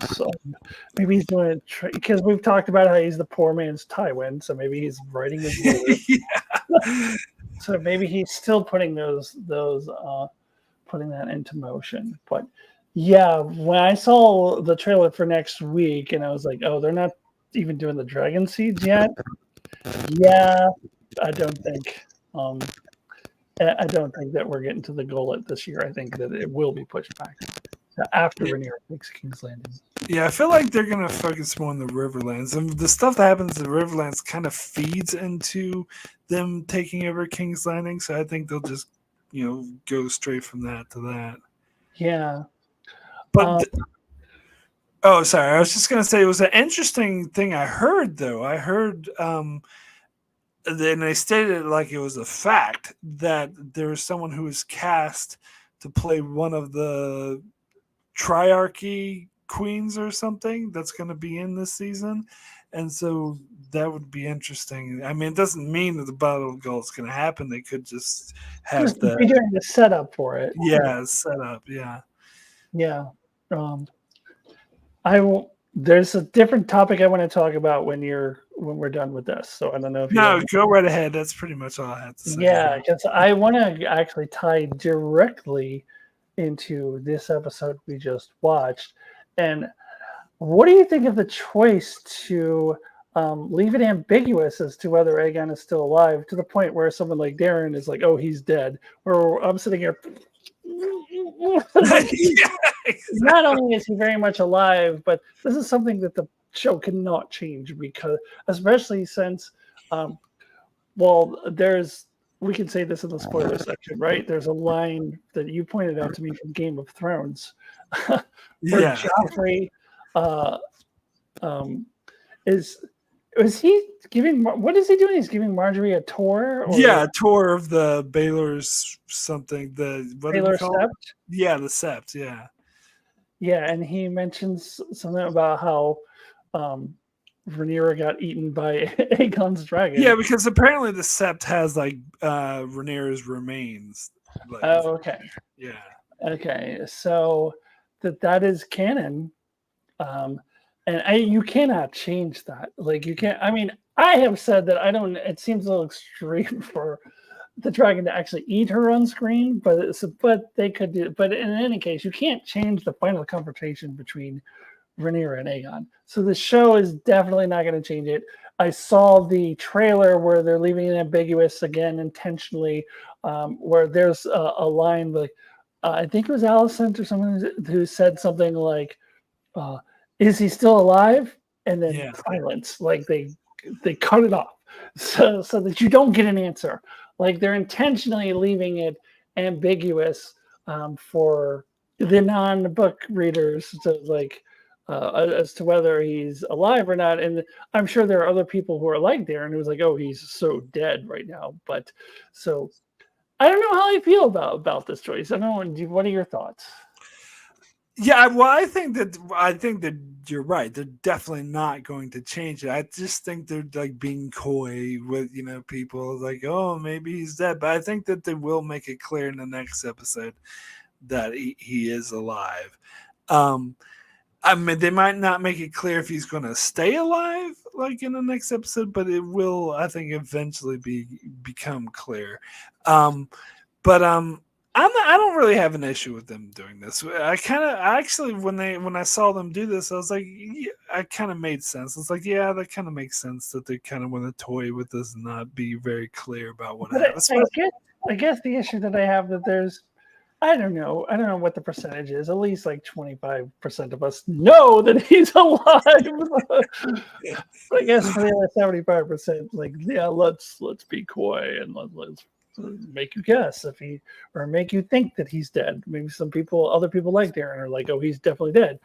But yeah, I don't ultimately have a big problem with it either. Well, So this isn't the one-to-one comparison. It's not completely accurate, but the whole thing with Jon Snow being killed and then they end the season, so you have to wait the whole season. Yeah. Jon Snow is dead. Oh yeah, and I did a whole video. Yeah. Jon Snow is so not dead, and I got so many comments, like people writing paragraphs about how I'm wrong and how Jon Snow is definitely dead. And I'm like, you guys are morons. And then I was just like, when they revealed, there was such satisfaction when they revealed that he comes back to life. Where I was like, I wonder if there's people who wrote like 10 paragraphs about why Jon Snow was dead feel any bit of stupidity, because they should. Probably not. But yeah, I agree. I think we will see him alive next episode. I also have been thinking all along that we will see how he escapes King's Landing before Rhaenyra gets there. Which in the books it's left up to a mystery. I think they suggest that Larys gets him out, but that's what one of the narrators like said that. That is most likely Larys was able to get him and the kids out. The 2 kids that are still alive in the book. There's only 1 now. But what happened to I can't remember what happened to the younger boy in the book, because he wasn't alive by the end of it. Oh yeah, no, they hide him. They separate Aegon from the 2 kids, and he ends up in some. I think he got mixed up in the Battle of Tumbleton. Oh yeah, maybe a little bit before that, and he gets killed, right? Yeah, they're trying to disguise him. Oh, right. But I think that somebody like figured it out, and either someone figured it out and killed him, or they just like were just robbers and pillagers and murderers and just killed a kid. It happened to be the prince. I think they figured it out. Yeah, I think you're right. I think they figured it out, and it was like, look, there's the blood, and then just started killing him. Yeah. So, but that's obviously not a thing in the show. Yes, well, I wonder if they're even going to bother to get. I mean, well, they do have to get the daughter out, or at least she has to still be alive. I guess they don't have to get her out, but she has to still be alive because she ultimately will be wed to Aegon III, so she's got to still be alive. So, well, I believe the plan is to wed them, but I think she dies before the wedding. She actually does die before the actual wedding, so she's betrothed. Yeah. So she's got to live that long. She's got to live long enough. Well, unless they change it, they could always. Yeah, but I think that's a good idea, though. Like I like that idea of let's just merge the 2 houses, the 2 sides of the Targaryen, and get this over with. So I think you need to have her to be betrothed to Aegon III. So, but I don't know if they're still going to have her escape or just have her stay behind and survive somehow. But Aegon, I think we will see how he escapes. I do wonder if, and I don't have a clear answer to this. I've been wondering this since last year when I did a couple videos about it. Whether the show will go the book route and that actor will just be off the show and we just won't see him until he's like, aha, I'm in Dragonstone. If they will check in with him every once in a while. Yeah. Well, I remember when we did our discussion 2 years ago when season 1 ended, you and Don were adamant that they were going to not show him and go, oh, and then have it be a surprise. And I was thinking, oh, no, maybe they might show him. But now I've kind of changed. I don't know. I mean, I honestly, maybe I was adamant at that time, but I'm actually not sure how the show is. Yeah, I'm not sure either. I can see them going either way because I see that. I don't know. I see that they like the actor and they played up this character and they might want to. But what would he really do? He'd just be lying around doing nothing. I feel like that they might just have the actor off the show for. I mean, they can invent a new storyline. I mean, they can figure out something for him to do. Yeah, I suppose. I don't know. I don't know. We'll see. But another thing I wanted to mention though is I think that because you mentioned Otto, I think that, and this is just my guess, that because I know there's a scene where Allison's talking to Eamon in the next week's episode, and when Eamon is taking over for Aegon, so I just had a feeling that Allison's going to tell him to bring Otto back, and that Eamon isn't a fucking moron, so he's actually going to do it, and so that's how we get Otto back in time for Rhaenyra sacking King's Landing. Doesn't he keep Kristen Cole on his hand in the book? Yes, he does. But Otto is he's supposed to be in King's Landing. He's supposed to be in King's Landing. I don't think we talked about this last time. Otto needs to be in King's Landing so he can get beheaded by Rhaenyra at the end of the fucking season. So I'm like, wait, where are you going? You can't leave King's Landing. You need to be beheaded. God damn it. So, but maybe not bring him back his hand, but maybe just bring him back to be on the small council. I think Allison's going to talk him into bringing him back. I think you're going to bring him back to be on the small council. He's got to be hand. Like, what's he going to be? Master of what? He's got to be hand. I don't know. Either way, regardless, they're going to find some way to bring him back. I don't know why they made him leave in the first place. Yeah. He doesn't leave in the book. I wonder if they're going to play up something in like, oh, I did something in the high tower while I was there. Because I know around this time, some of the families in the Reach start like feuding and attacking each other, like because the high tower send like a whole like force up to help them, but they're like halted or they're delayed because the Tarleys and the Beesberries attack them. So I wonder if they're going to mention that in the show or do something similar to what they did in the Brackens and the Blackwoods by saying like, oh, we're not going to, you wouldn't dare, and just cut to like. Are you talking about the thing where like Darrin comes in with the dragon and saves the day for the Greens? Yeah, well, that happens eventually. Like they get attacked a couple of times first, but then eventually, Darrin shows up. Well, he's finally been name dropped, so maybe we'll actually see him. I have a feeling they're not going to show him until season 3. Yeah, that's possible. Yeah. That's possible. Well, I hope that they don't show that battle on screen because I need some predictions right. I'm getting all my predictions wrong, but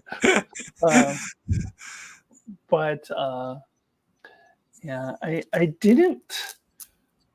I'm realizing, when the dude wrote, there's a guy who wrote in my comments, it was like, oh, well, it's been confirmed that they're going to have the Battle of the Gullet in season 3.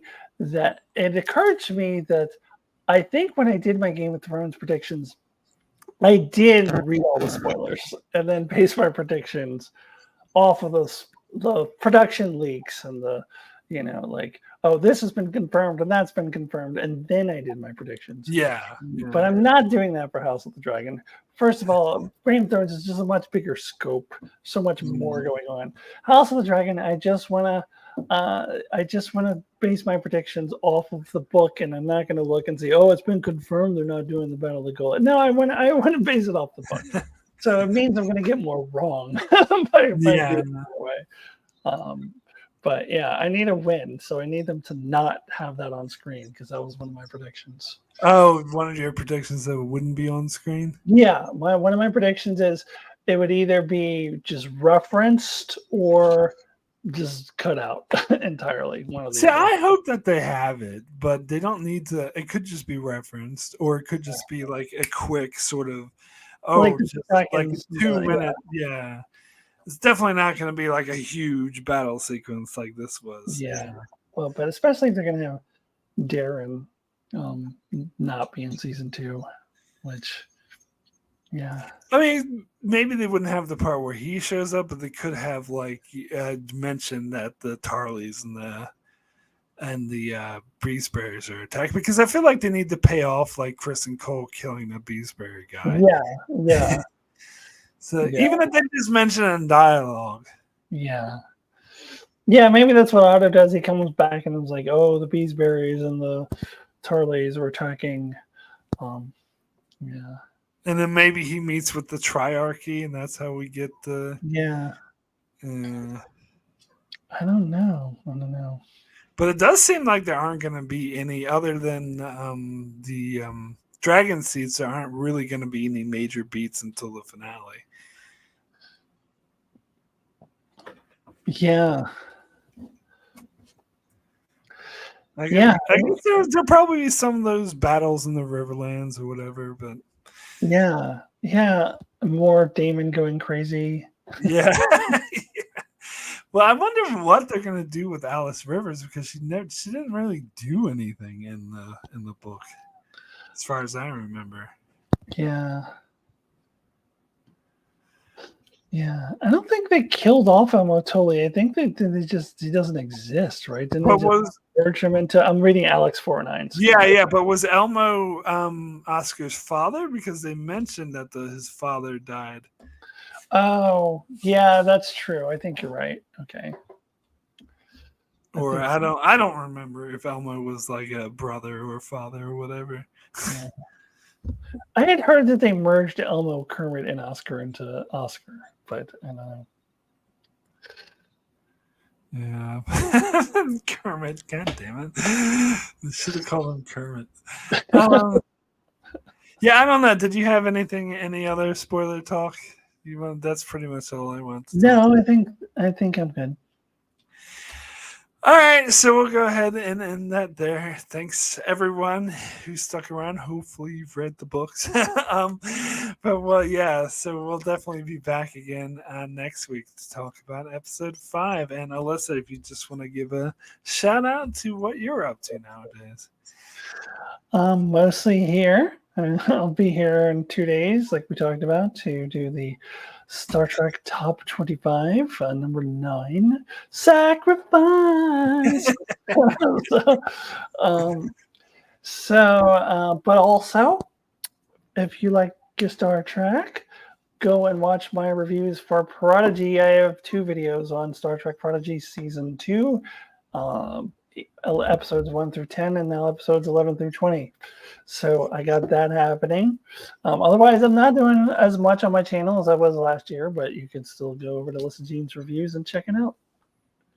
Cool. And if you're finding me for the first time, my name is Mark. Channel is Enchantment of Eternity. I'll be doing these House of the Dragon live discussions every Monday night after the episode, and also doing my reviews Sunday night or Monday morning after the episode, and of course doing tons of Star Trek videos as well. Currently covering season 5 of Star Trek: Next Generation, if you're into that kind of thing.